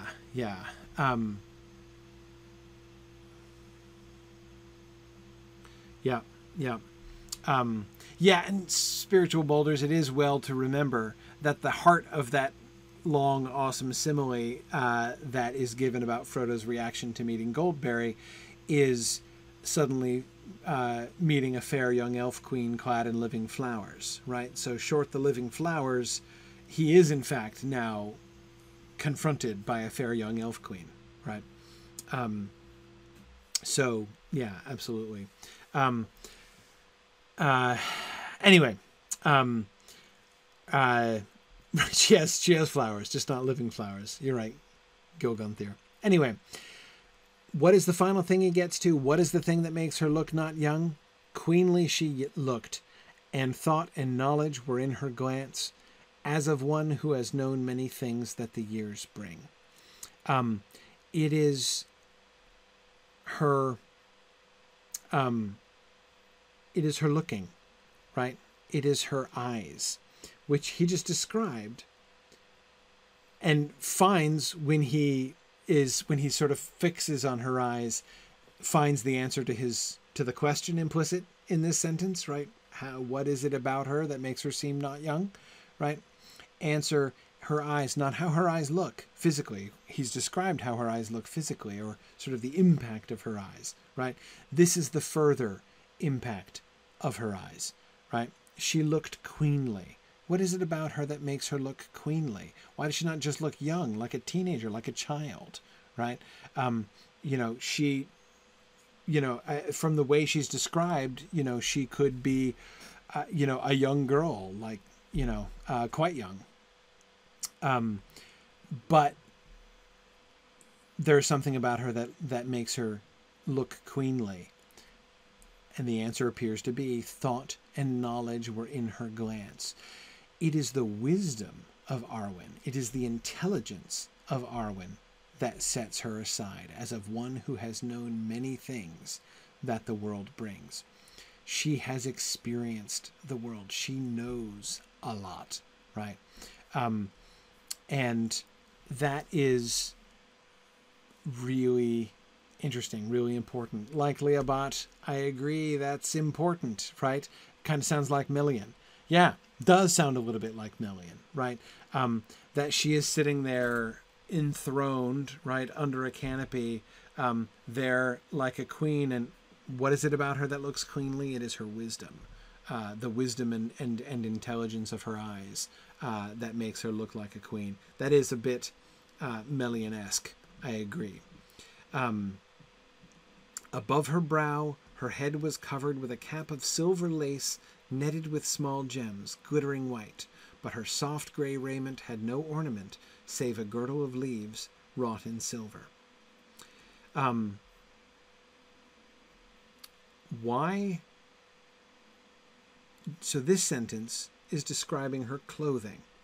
And again, it seems to me that the primary thrust of this sentence is negative, right? That is to say, she is queenly she looks. So she's sitting on what looks like a throne and she's described as queenly. And then he immediately emphasizes what? She's not wearing a crown. Above her brow, her head was, right, all the way through that sentence. If we cut it off after the letter C, right? Above her brow, her head was, what's the next word, right? Crowned, presumably, right? I mean, we might expect the word crowned to come, but we don't get crowned, right? Her head was covered with a cap of silver lace netted with small gems, glittering white. So it's beautiful, it's ornate, but it's not a crown. It's a cap of lace. But her soft gray raiment had no ornament, save a girdle of leaves wrought in silver. She doesn't look like a queen. She's not dressed like a queen, right? Inasmuch as queens, you tend to dress the part, right? You set yourself aside as a queen by how you dress, right? You dress fancy for a reason, and not, you're not just flossing, you're not just fronting, that's not how it works. It's important for political reasons, right? To make sure that you are always recognizable as the queen. It's a symbol of your status. It's important, right? She doesn't do that, right? She is dressed simply. So we get again in her another kind of contradiction, right? She has the presence of a queen, even though she doesn't look like a queen in that sense, right? Not outwardly, not in her dress. She's wearing a cap, a beautiful ornate cap, but not a queenly crown, and she does not wearing a queenly dress. Yeah.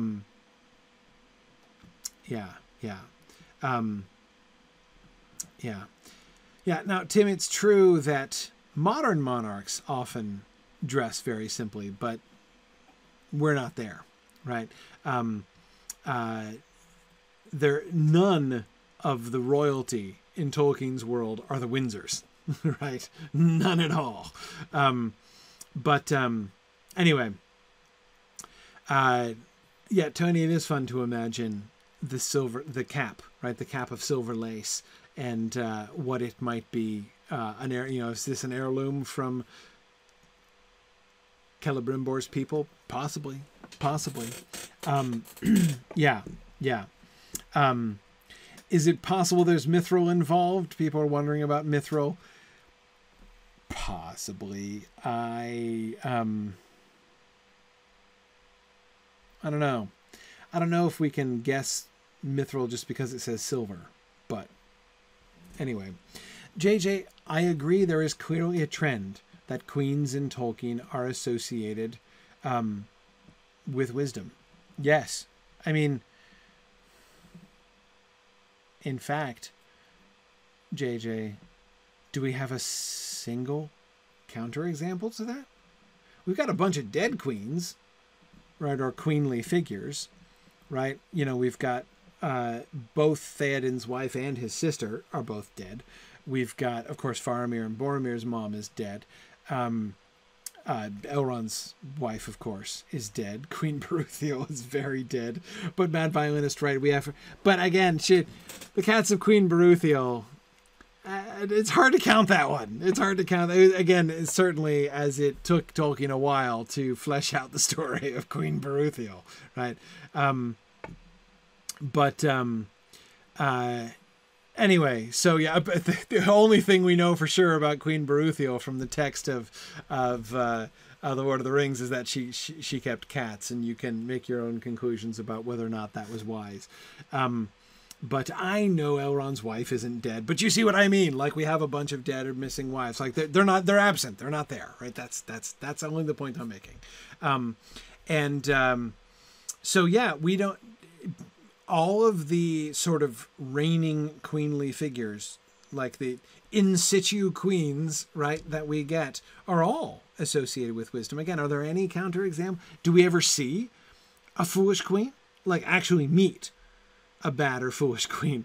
And Mortimer, I don't think I can count Lobelia Sackville Baggins there. Not that she's not a person of some significance, but I definitely would not lump her in with the queens. Yeah, I don't think we do get an example. I can't think of one in any of Tolkien, even in the Silmarillion. I mean, Morwen fails in wisdom at times, but she's not exactly a reigning queen at that time either. Again, she's not like. Are there queens sitting on a throne who do a bad job of it in Tolkien? I can't think of any examples of that. Whereas exactly Mad Violinist, we get plenty of examples of male bad male rulers, bad or flawed at least.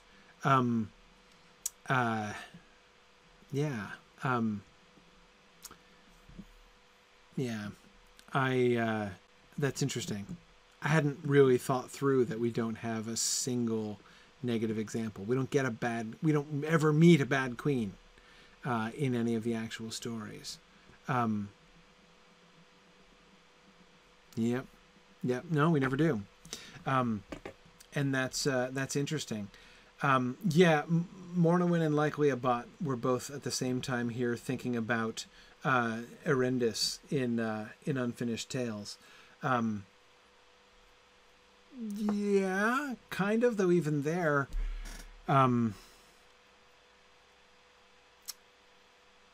it's a little debatable, actually. I hate to say Erendis is the worst queen, right, of all the queens that we get. Oh, you're thinking not of Arendis, but of her daughter. Okay, right. But even there, Scudo, I would argue, we only hear about her reign in plot summary mode, right?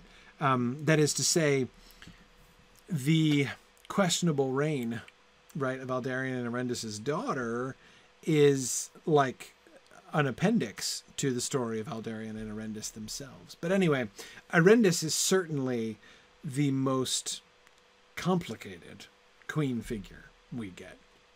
But Mad Violinist, I agree that in Numenor we do get queens associated with restoring the right ways. Yeah.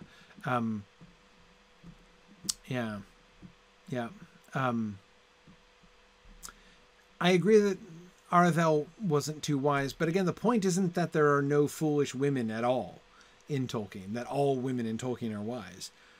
Queens, right? Arathel's not, I mean, she's the king's sister. She's an important person, but she's not exactly a reigning queen in the same kind of way. But anyway, interesting. Okay.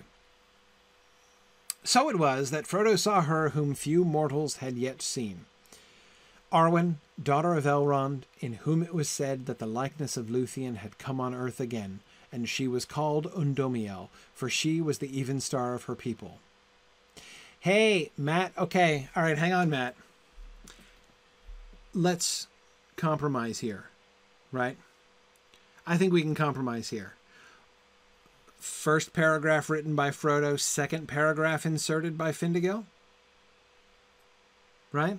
I can get behind that, right? That Frodo is the one trying to capture his experience of seeing her for the first time, right? And then Findigil is like, okay, yeah, but that's not enough, right? We need a little more on the historic significance of this, of A, this person, and B, this moment, right?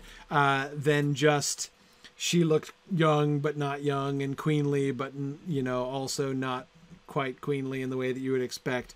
And so Findigil pipes in with, so it was that Frodo saw her, and then starts giving her something like titles, right?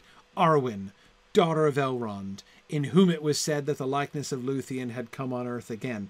That's not quite exactly something a herald might say from the door before she enters, but it's in that direction, right? This is a much more formal declaration of her identity and her significance prior to her marriage to Aragorn, right? Where she is coming from, setting up the significance, right? This is would be deliberately in the mind of Findigil, and of course deliberately in the mind of Tolkien, who is going back and writing this in later on, setting up the significance of the marriage, right, later on. Because it does, JJ, sound like someone writing a formal history, a bit, yes. In whom it was said that the likeness of Luthien had come on earth again, and she was called Undomiel, for she was the even star of her people. Yeah, that's a very formal sentence. Like the other sentence we were looking at, divided with 2 semicolons again. But notice this does not have any of that kind of digressive, scattered quality of that other sentence, where it just seemed like the whole sentence was kind of getting away from, like he had an ornate structure for the sentence in mind, but it was getting away from him as he was trying to capture things, right? Instead, this is a very stately sentence. So it was that, I mean, imagine this being declaimed, right? Like as in a court. So it was that Frodo saw her whom few mortals had yet seen, Arwen, daughter of Elrond, in whom it was said that the likeness of Luthien had come on earth again, and she was called Undomiel, for she was the even star of her people. The cadence of that sentence is not digressive at all, right? It's very good, very, very stately.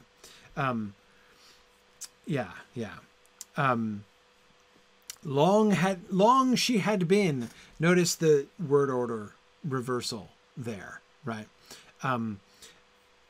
again, sounding like either very formalized, sort of historical writing, or poetry, but again, a much more formalized kind of poetry than the complicated similes, right, that the previous paragraph was doing. Long she had been in the land of her mother's kin, in Lorien, beyond the mountains, and was but lately returned to Rivendell, to her father's house. But her brothers, Elladan and Elrohir, were out upon errantry, for they rode often far afield with the rangers of the north, forgetting never their mother's torment in the dens of the orcs. Forgetting never, right? Out upon errantry? Really? Right? The whole register of this paragraph is different. Yeah, Toramarth and I agree. It has, the whole thing has the attitude of, will all please rise, right, in honor of the Queen. Absolutely. Yes, and I agree, errantry in this context does not sound like a word that hobbits would use, not in this way. Yes. But lately returned, Mike points to as well. That agreed. Totally agreed. The tone of this second paragraph absolutely reeks of a King's Writer, right? Completely ready to these are some a few very suitable words, right? Exactly, but not very Hobbit-like suitable words. I agree.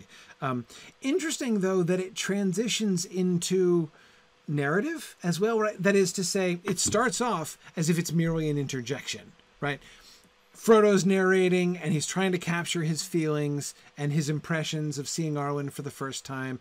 And then he's going to go on and continue talking about the feast, right? And when he went and sat down at the table and whom he met when he sat down at the table and all that, right? And then Finnegal just interrupts, right? So it was, right? But the end of the paragraph is not just an introduction. It's part of the narrative, right? Where are her brothers Elladan and Elrohir? For they rode far afield. Fourth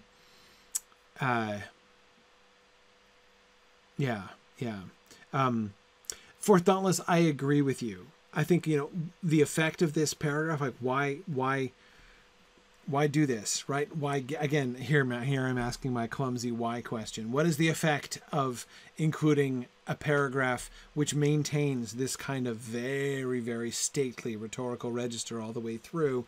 I agree, Fourth Dauntless. One of the absolute consequences of that is that the reader is impressed with the fact that this character is very significant and important, despite the fact that she's only appearing for a short time and we're not going to talk about her again after this, once for a very, very long time. I agree. That's definitely the effect that this has. It certainly impressed me. I mean, I remember, and I was a little confused in retrospect. I remember coming to this passage in my, childhood days reading The Lord of the Rings and being like, whoa, like this, so it was that for like Arwen, daughter of Elrond, I'm like, she's a big deal. I remember being impressed by this paragraph. And then a little bit confused about the fact that she subsequently vanishes from the narrative. Anyway, so, let's see. Mike, I agree. I love hearing the shifts in register here. That's it's totally worth going at a really slow pace. Notice also, so when were Elrond's sons added into the text? Now, I think. Somebody remind me. Elladan and Elrohir weren't there with the Grey Company, were they? I don't think they were. Did we get the Sons of Elrond? Prior to, so when we had the writing of the Grey Company and the first, when Aragorn first went through the Paths of the Dead and everything, I know the Grey Company was there. The Rangers came down to help him. But I don't think Elladan and Elrohir were there. They were late editions as well. Right? Pretty sure. So yeah, the concept of the Sons of Elrond, and certainly the concept of the death or the suffering, right, and passing away from Middle Earth of Celebrian, clearly is emerging here. We are getting context for her, right? We're getting, it's almost like as he's writing this in, Tolkien can't resist like a little bit of backstory, right? He is kind of fleshing out her character a bit. So yes, Bricktails, absolutely. Elrond's whole family is created right in this paragraph. Yes, exactly. Elrond's role, he's been a super important character for a really long time in the history of Tolkien's work. And I don't mean in The Hobbit, like sort of accidentally so, including his role in The Hobbit, but thinking of his Silmarillion role. He's always been super important, but important as a solitary figure. In fact, his solitariness was in a sense part of the, like, he was the one focal point through which the Elder Days sort of filtered into, like where he is the character of Elrond in Tolkien's imagination has always stood at the gateway, right? He is the point of contact between the old days and the new days, between the old world and the new world. And so in that sense, the very singularity of Elrond, he was never a gang. He was never a group in the Silmarillion tradition. So yeah, family details. Was he ever married? Did he have kids? Those are questions that I don't think we can answer from the early Silmarillion texts that talk about Elrond, even which mention Elrond as a super, super important person, right? Even in the later, when he was doing the Numenor stuff in The Lost Road, and we get Elrond as, you know, part-time king of Numenor, part-time remnant elf in Middle-earth, and being the hero of the Last Alliance, and then we get Gil-galad's character coming in. But anyway, in there, like, is he married? Does he have kids? I don't think those questions are ever answered there either. Because yes, his sort of singularity was an important element of his character. So yeah.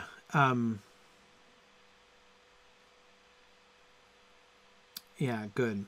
Irinda says at some point Tolkien remembered that Luthien's line was in danger of failing. Right, exactly. We better keep that going, right? Now, we still got the Numenorian, so it's okay. Yeah.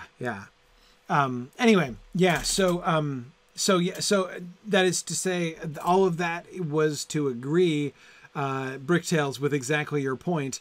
Elrond's whole family is created in this paragraph. Absolutely. And after the fact, right? After the fact. Yeah.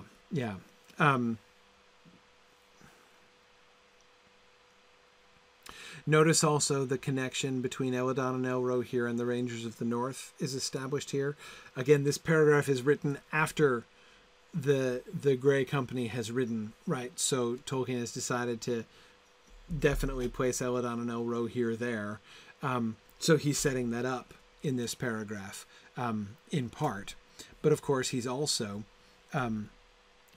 setting up the simple fact of them being, you know, active and out and involved, right? And this, apart from the mere presence of siblings, and a little bit about their character, that they're out upon errantry, right? That these are, you know, they're sort of, you know, they are young elf lords of Daring Do. The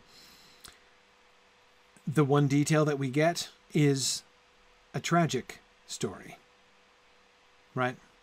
We don't know what happened, but somehow their mother, Elrond's wife, ended up being tortured in the dens of orcs. That sounds horrible, but we know nothing else other than that. This one little brief glimpse into their family history, and it's a tragic family history. So again, that's when Tolkien has one paragraph to, give some context to Arwen and explain what, sort of determine what Elrond's family story is. That's what he does.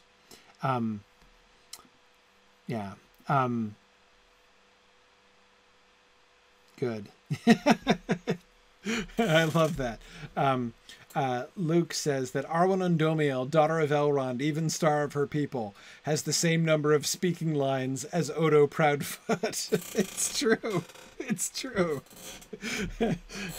And so many fewer than like Lobelia Sackville Baggins, right? Yeah, absolutely. That's a wonderful observation, Luke. Yep. Good. Well, now it's time for the field trip. We got through our description here. I was totally planning to talk about more than one slide, but I don't regret the digression to talk about Arwen. As I get, this is my best chance to talk about that, and especially since it was just fresh in my mind since we just talked about it in Sauron Defeated class a couple weeks back, looking at the Many Partings stuff. So anyway, thanks all for joining me again this week. See you again next week. I'm going to be around actually for a while, I think. Unless something weird happens, I should be able to be back every Tuesday between now and the first Tuesday of August. First, yeah, I think so. The second full week of August, I'm going away again, but I'll be around until then. So. Long uninterrupted stretch. Let's see if we can get all the way to the poem. Right? Who knows? Anyway, awesome. So thanks everybody. So I'm gonna say goodbye to the folks on Twitter as always. Very good. Thanks everybody. And we're gonna still keep going on Twitch now. For those of you who are still listening on Twitch, and so I hope that the folks from the Talon can stay for this too. So before you go, those of you who usually go, we have so Valori is going to perform something for you, because I was hoping you forgot. Oh, I hadn't forgotten, because you promised at Mythmoot. Yes, so I did. At Mythmoot, Valori was running our room of requirement, which is our room set off to the side where there are lots of like fun, quiet activities. It's the room where people go to kind of chill out, socialize in a quiet environment, have some alone time if you need it. And there are crafts and games and books and lots of wonderful things in the room of requirement. It's been a wonderful addition to Mythmoot over the last couple of years. I love doing it. Yeah, it's been fantastic. So at Mythmoot, one of the pastimes, one of the activities that was available at the Room of Requirement was a group translation project, and the challenge was to translate the chorus. No, you explain this. Yeah, it was a challenge to see, because we had all these books on many books on Elven and Dwarven translation. If anyone wanted to translate Rick Astley's "Never Gonna Give You Up" into Quenya or Sindarin. Well, I did say Sindarin, but I understand that was a shoot for the moon. That was the scenario. That was that was a lot to ask. Yes. I figured maybe 30 people, 30 elves working for 30 minutes or something like that. Anyway, but someone did rise to the occasion. Most of this is from, I think the entirety of this is actually due to Marie from Silm Film Project. Yes, exactly. Translated this into Quenyan. And okay, so this real quick. Yes. Is my mic working? This is the chorus. Yep.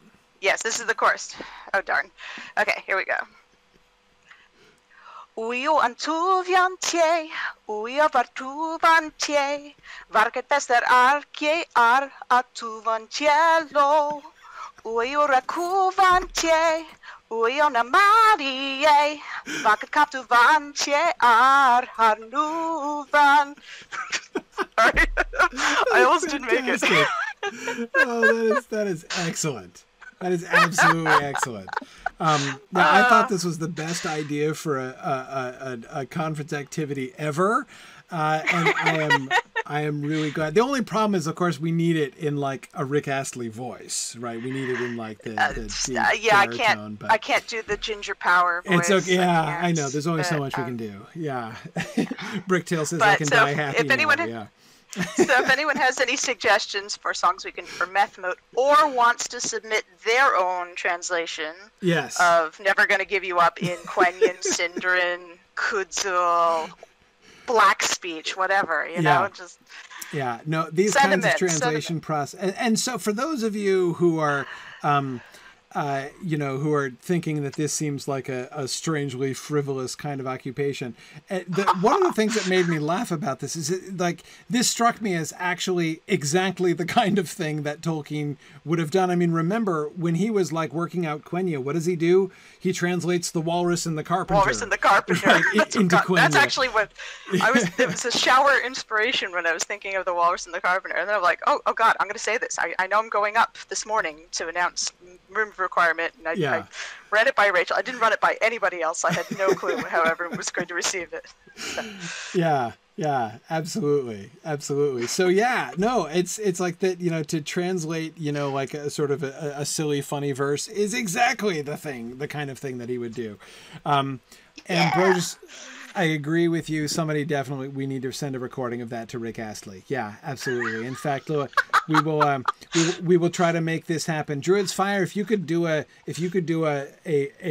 highlight selection of Valori's rendition, I will tweet it at Rick Astley later this evening. That will totally happen. Yes. An unexpected turn of events here. That will totally happen. All right. Yeah. Very good. So where are we going? So we definitely wanted to share that. Thank you very much for that. Okay. So on to our field trip. So back to Celondim. We're exploring the Celondim region now. So. Dweilun, right? Yeah, we're going up towards Dweilun now. I think. Well, we got as far as the fascinating vineyard farm place, right? Oh yeah, Which had that third, that to me totally unexpected third layer of architecture. Of sort of the third historical stratum of architecture there in the Dweilun region. Yeah. And so what was the theory, right? The theory that we came up with at the end of last time, because it was 2 weeks ago and I barely. It was a settlement that was abandoned during the Wars of the Second Age. Does that sound right? Or maybe the War of the Last Alliance. Okay, so we're thinking maybe the party villa, right? Which is the oldest stratum of architecture there. We're thinking that the Elvish nightlife spot was possibly abandoned during the wars of the wars of the Second Age, right? When Sauron is like slaughtering elves, over there in Eregion, the parties out here, in Ered Luin stop. But then there's a later settlement. So, there can be an additional layer because, like, there's no reason folks can't live here and, like, grow grapes and things like that, right? So, so that's why there would be a level of architecture which is older than the current Celondim that we see, which again we're speculating is being built in the latter part of the Third Age to accommodate the elves who are moving Greyhaven's word, right? These are so the vineyard was the intermediate one, is that correct? Yeah, this is the outgoing party. So yeah, this would be that would be in the middle. So if it's in the middle, it could have been abandoned at the time of the Last Alliance. It doesn't quite look that old, though. It doesn't exactly look like a 3,000 year. It looks like it fell into disrepair more than anything. Like maybe just the ground went sour and they packed up. Like again, you think about it was up here, right? Yeah. Sorry, I'm just going back to the farm Yeah. for a second, just to. Are we going to Colondum? Oh, or we're heading up there to the vineyard now? Yeah, I'm just going up to the vineyard. So I just want to sort of start Okay. back at the vineyard briefly, and then we'll head north from here. Because I'm pretty sure there's another set of ruins north of here, and I want to see. Yes, up on the hill on the opposite from the vintner. Yeah. Yeah, I think so. I think it's north of here. But anyway, right. What I don't recall seeing here are, I mean, look at the towers are still complete. Remember how in the party spot, right, we had towers that were half broken off and lying in pieces, right? I mean, I agree with your assessment that this stuff only looks like kind of in ill repair. Nobody would call this a ruin. No. They call it a wreck. Right, it might be a wreck, but yeah, it's definitely money pit. Not a ruin. Yeah, exactly. Tormarthen, just some scrubbing bubbles or some elbow grease, and this place could be as good as new. And again, I'm just looking at the houses again briefly, or the halls. Yeah, no ruins. Nothing is a ruin here. Nothing is a ruin here. So this might not even be. So that the more I think about it, then yeah, I'm just looking at, this doesn't even look like it's overgrown. It's got lichen all over it and ivy and stuff, so that it doesn't, apart from the fact that there look to be lights in the windows at night, apart from that fact, this could be a house which is merely abandoned. I mean, that's like one step away from sleeping rough in that one. You know, they just have like cots on the floor or something like that. Yeah, exactly. So I would suspect then that this was abandoned only quite recently. Recently enough that I mean, like if you look at these columns, right, this is kind of the classic, what we see in this whole area. It's got, sort of lichen growing on it, right? It's not overgrown, but it's not pretty. It's not pretty. So, and yes, there are goblins that have taken it over Lilith, so it could simply be that there were elves who lived here quite recently, but then they left and the goblins came and there went the neighborhood, right? Yeah. But I don't know. It looks like these have aged. The columns have aged and the towers have aged. But not much. I gotta think within the Third Age is what we're imagining here. Maybe abandoned during the long winter. Luke, I like that theory. Recent enough, like decades, not even centuries, just decades ago. Oh yeah, 20 years, even just 20 years would do this. Could do this, yeah. Do they know anything about crop rotation yet? That's a good question. Elves? Yeah. You gotta think they've worked that out by now. But well, it's all great when you have Valor helping you, but But yeah. How good are they really? But here's the thing. So here's the other. So the comparative good repair of the buildings here at the vineyard seem to place a fairly high lower bound on a fairly high lower bound on how late they were built, right? They were clearly built relatively recently. But I would say a cap on how recently they were built would be the differences in architecture between this and Colondum. I mean, if this was just like a suburb of Colondum, right? If someone were like, hey, we're building this settlement down there by the river, but, there's a nice place to grow grapes up the hill, down the road, across the little bridge there. I think I'll go build a vineyard. If this were really part of the settlement or a suburb of the settlement, you'd think the architecture would be more similar, right? So I think we have to determine that by looking at the architecture in Dweeland. Yeah, let's keep looking around because that's a current city. So let's see how. So we don't exactly have your 20 here. I think everyone's just kind of running around right now. Yeah, sorry. Yeah, apology. So I'm riding out towards going back to the main road. Okay. Going back to the main road to where this little path to the vineyard branches off just to the north of that first bridge. Because, the difference in architecture there in the vineyard could be explained simply by, like, it was built by different people with different tastes, right? It doesn't necessarily mean that it's less modern, that it's less current. Isn't there... Oh, yeah, I see it. There it is, right? Okay, so there's Duelant, and... what do we have? From a distance. Duelant, more like Kellendim or more like the vineyard? That tower looks like the vineyard, doesn't it? Let me see. See, now I'd have to like go back homesteads. and check. Yeah, it does kind of look like the homesteads across the river. Well, they like their columns standing by themselves like the vineyard did. Yeah. Well, all right. Let us table that and go to this ruin. Going to the ruin over here? Yeah. Let's go to the ruin. Okay, we've got this. Yeah, this is like the party place. This lake. Yep, exactly. This is an ancient ruin. Oh, yeah. Ancient party place. Ancient party place. Yep. Yep.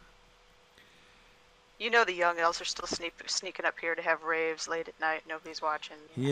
Can't rule it out. Yeah. Yeah, we've got the filigree work on top of the stone. We've got the crumbly down towers. We've got the... blue kind of lapis marble looking stuff. Mm-hmm. Yep. Yep. Very fancy. Bricked up windows. But yeah, I think, Still can't figure out what those shapes are. No, me neither. Sorry, Thomas, we're at the ruins. We're at Dol Ringwest, just south and west of Dueland. Yeah. Okay. So yeah, and this is clearly. I don't see any irregularity. I don't think we see any irregularities anywhere. This is all the same. So we don't see. This is not like built on top of or have other ruins. But I mean, we have. No, this is on a sheer cliff, right? Actually. Yeah. Look at exactly. the flagstone. It's so different from your usual elven road. It's actually a little kind of crazy quilt looking. Yeah, you're right. Yeah, the flagstones are interesting here.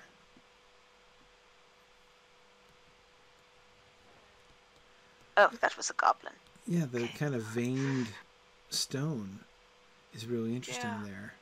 Yeah, definitely a kind of like a marble of some kind, but it's blue marble. Yeah. Now, Blue Mountains. Yeah. Maybe that's what they're called, the Blue Mountains. Maybe. Now, Matt, you're right. Does anybody remember the time frame? So in the elf and dwarf intros, how long has the war with the Dour Hands been happening?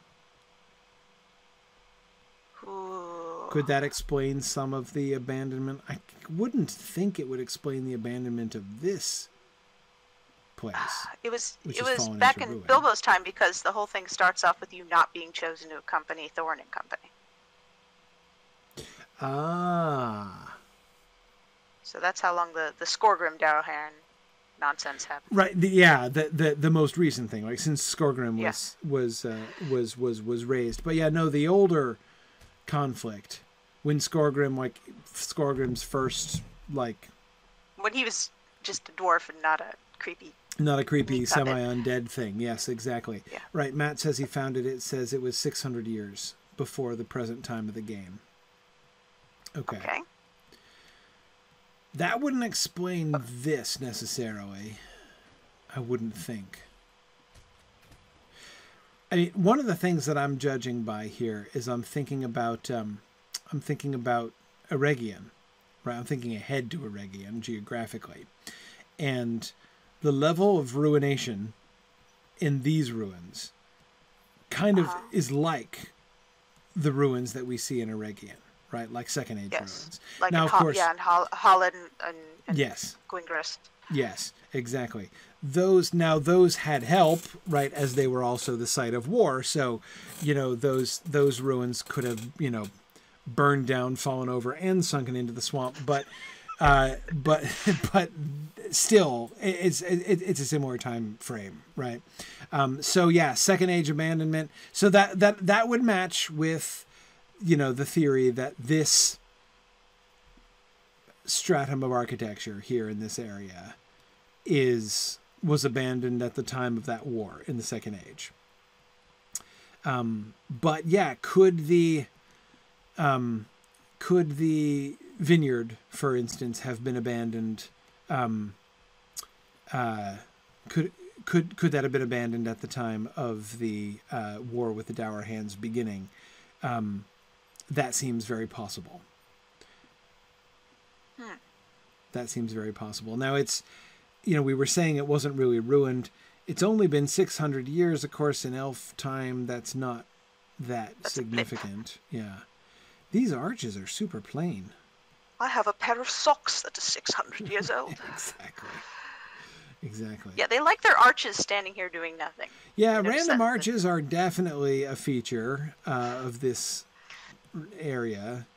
But, that's okay. Yeah. Once again, it's the whole, why have a ceiling when you can look at the stars? Right, exactly. Yeah, and especially if you don't mind getting wet. But yeah, I don't remember seeing arches this plain. Just plain, smooth, gray stone. Yes, these look very dwarven. A little bit, though. The flowers on top, beneath the torches, the lamps there look kind of elvish. You can see on this one too. At the bottom, they have sort of a scroll work at the bottom. At the very bottom, base. Really? At the plinth. Plinth? Is that what it's called? Oh, over there. Yeah, the yes. other one doesn't have it, but this one does. It's sunk in the ground.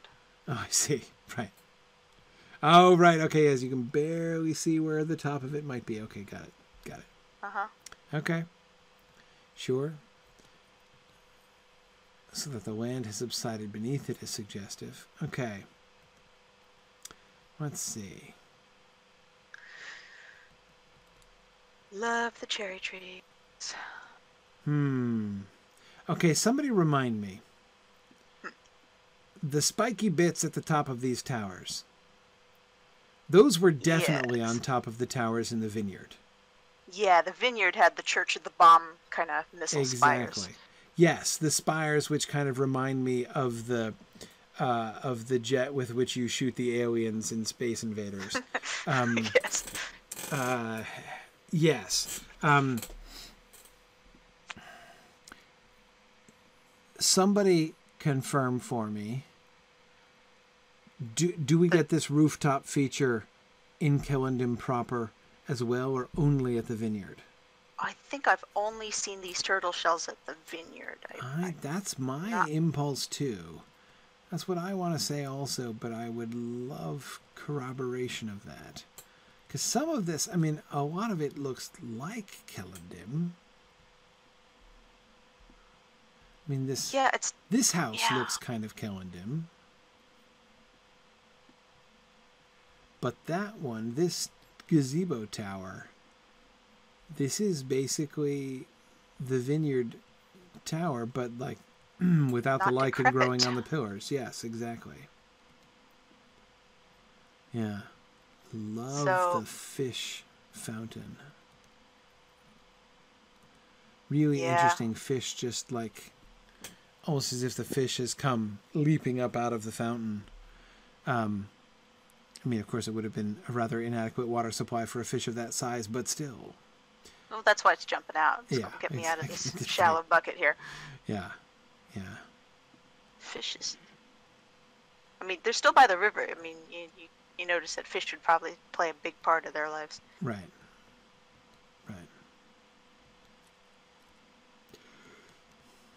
Whoa, this dude is talking about the accomplishments or failures of the past, paling in comparison to the prospects for the future. That's an interesting elvish sentiment. Oh, that was the housing director. Oh, well, still a forward-thinking housing director. Okay. Yes, think of it when you're trying to sell real estate to elves. It's kind of a, who are leaving. Right. Yeah. There's not much. It's an egret. Yep. we've seen those guys before. We saw them in Rivendell by the stables. We saw them in that other place whose name is eluding me. About and a door that goes nowhere. Yeah. Well, into a little area. This Very tall. This is what is it? A random forge. Okay. Yeah, it's a forge. You know, doors like on the other side too. Okay. It's an emergency fire exit. I mean, okay. It is a forge. Must be an emergency fire exit. Maluan Inn. Yes, that's the one I believe. Anyway, yes. Okay. No turtle shell roofs in Kellendon proper, Druid's Fire says. Okay. There's the red shell with a couple of the Space Invader ships as spires on top, but none of the greenish ones. Okay, so there were Space Invaders tops there. That's one of the things. Okay. I couldn't remember for sure. I knew that they were there in the... yeah, see, this is one of the buildings which looks more like Kellendon proper to me. And Rivendell looks a bit like the marketplace. Yes. Yes, true. I like the colonnades here. These are beautiful. Yes. These, I was looking at this detail work in between here. This sort of silver stuff is... branches or... yeah. trout spotting. Yeah. Yeah, I mean, if we're going with a fishy theme. Right, exactly. Well, we have that one fountain. Okay. Statue of... Don't fall off. Círdan. Yeah. He's got a beard, right? Oh, he does have a beard, which is funny because the Círdan in the game doesn't. He's sporting like an Amish beard. Yeah. Who is this guy? Have we seen this guy? I don't know. Who's the dude with the sword? Dude with elf with... It is an elf. No, it's not an elf. Look at his ears. Yeah. He's got little round ears. Monkey baby ears. Okay, so this is... who? Not Elendil. No. A young, jaunty Elendil? Maybe. No. Look, no, think about where we are. What does this have anything to do with anything? Well, I mean, we could be on the route of the Last Alliance, right? Gil-galad might have come through here. And, okay, hang on a second. Map time. Yeah, I know, right? Okay. So we are on the River Lune, right? Yeah. So if we think about it, with Lindon being over here on the extreme west coast, right? On the other side of the Blue Mountains. So this is where Gil-galad is coming from. And we know that Elendil met up with... well, we know that Elendil met up with Gil-galad on Weathertop. But... okay, not gonna lie, that was a really inefficient route for... maybe he had business down there, I don't know, But if you look at it, Anuminus, is there a water connection? Hang on. I don't know. It seems like we're closer to Evendim than we are. No. Not on the map itself. Not on the... oops, sorry. Not on the... does it connect? It kind of connects to the water? That's what I'm saying. It looks like down here, there even could be a water connection from Lake Evendim to the River Lune.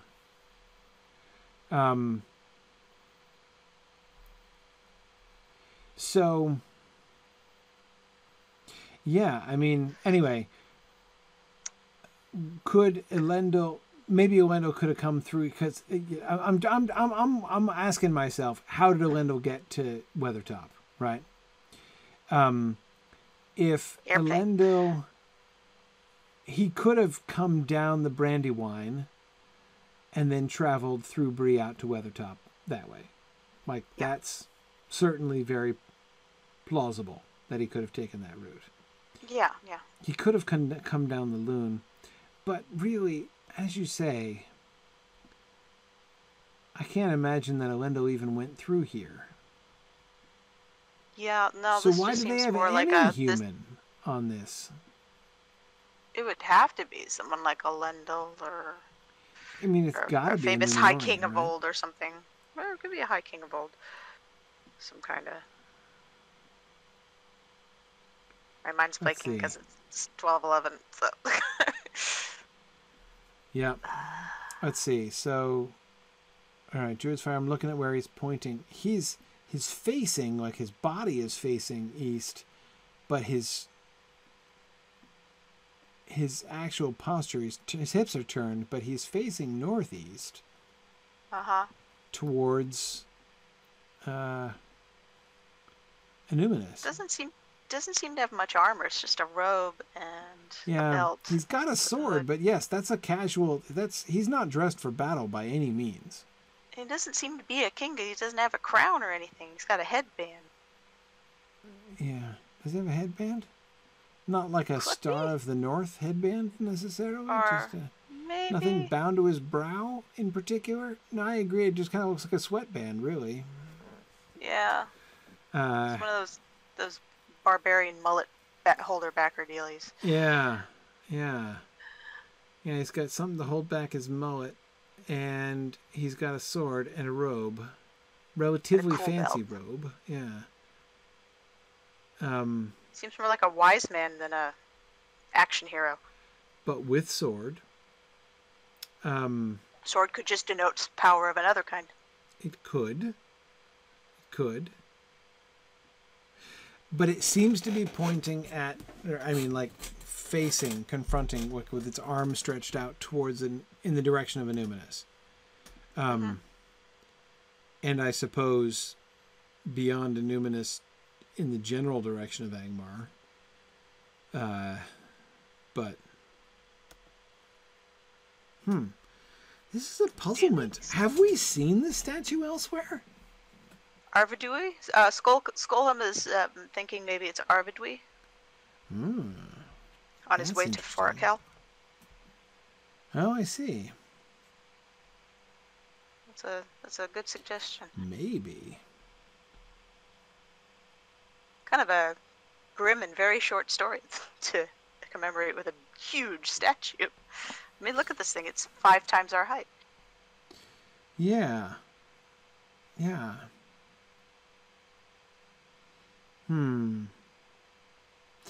no, Lilith, I wouldn't think it could be Elros. He would surely be depicted as a king. Yeah. Funny thing is, I really don't think I've seen any other statues like this. And usually the statues we see, there's the Luthien one and the Celebrimbor ones we see hundreds of times. Right. Exactly. Yeah, Very interesting. I agree with you, Fourth Dauntless, that the sword is not held in a confrontational posture. This is a sword in peace, right? It's being held out almost pommel first, not quite pommel first. Okay, several people are suggesting Earendil. But why would you depict Earendil this way? I mean, he's a mariner. He's a mariner, like maybe a patron saint of all boatsmen now. Sure, but surely there would be something at least a little bit nautical about Earendil. I mean, and again, nothing on his brow. Well, he's wearing what the fishermen wore on the docks. The elven ones, anyway. Right, I suppose. But now, I mean, the sword has me stumped on that one too. Yeah, the sword doesn't seem apposite to Earendil.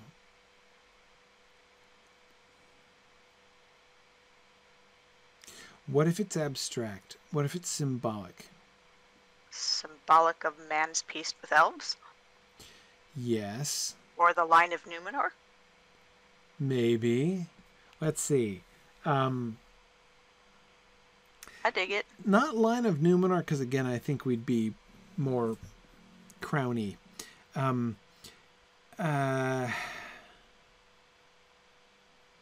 Human being, wise but robust human being, not long white beard human being. And not glittering warrior human being. Something right, not armored human being, which is pretty unusual, honestly, right? Yeah. Human warrior in the fullness of his strength,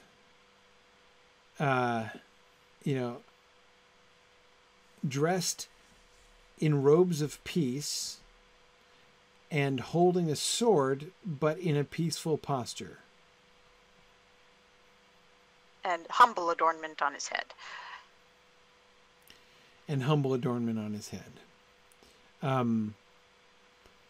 So maybe it sounds like we're talking about a human who has been crafted in the elven ideal. Yeah, like, is this, yeah, exactly. Is this like, here is humans as we wish they were? Yeah. Well, the human statues would all look like they're trying to compensate for something. Right. Speaking of the sword, Matt is right that the hilt pattern of this sword is very particular. I know we see swords like this elsewhere in the game. Where else do we see them? Who uses swords like this? Rangers, right? Is it? Maybe. I think so. Looks like a Roman spada. So a little bit. O'Malley says Gondor. Kind of like bigger. Yeah. Okay. Okay, it's like a Gondorian sword. Mm-hmm. If somebody wants to drop a picture of a Gondorian knight with a sword with a hilt like this, that would be handy. But let's run with that for now. Let's say, basically it means Numenorian sword. That obviously would make sense because whichever elf it was, presumably it was an elf, who crafted this statue would have had Numenorian models, certainly. So, okay. Of the sword, maybe, and then it had an elf pose. Right.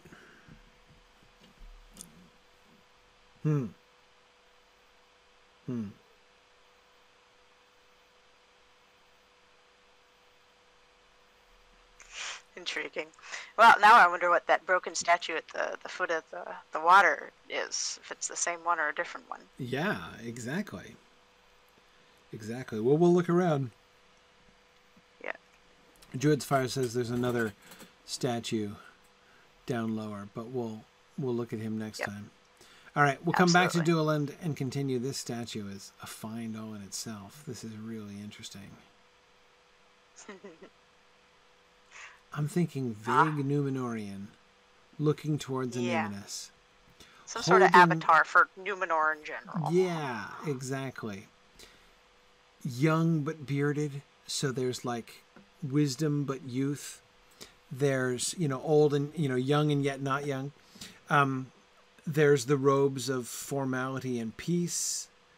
There's the sword. Strength is in his hand as well, right? There's the sword, but he's holding it in peace and yet, potentially in warning. That's quite a large sword. There's wisdom on his brow instead of a crown. Yeah. Okay. So, yeah, that it's just kind of a tribute to their Numenorian friends and allies in an impersonal kind of way. They're sister cities. Right, something like that. Yeah, okay. Let's go with that. We'll see what we think of the other statue next time. We'll find that next time. But, okay, so we'll return to Dueland and continue if we might finish up here and then continue on up. We're nearing the end, but not quite at the end of the elf lands up here. So we will have some ruins to explore up here as we transition towards dwarf land as we move forward next time. But all right. Anyway, all right, awesome. Thanks, everybody, for joining us this week. Really fun session here tonight. Look forward to joining you again next week. And, of course, we have Mythgard Academy tomorrow night as we look to get as close as we can get to the end of the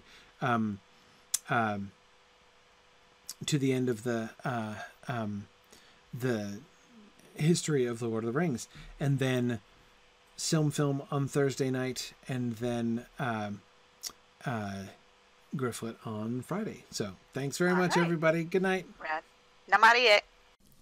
Thanks for joining me on this epic exploration of the Lord of the Rings and of Standing Stone's video adaptation of Tolkien's story.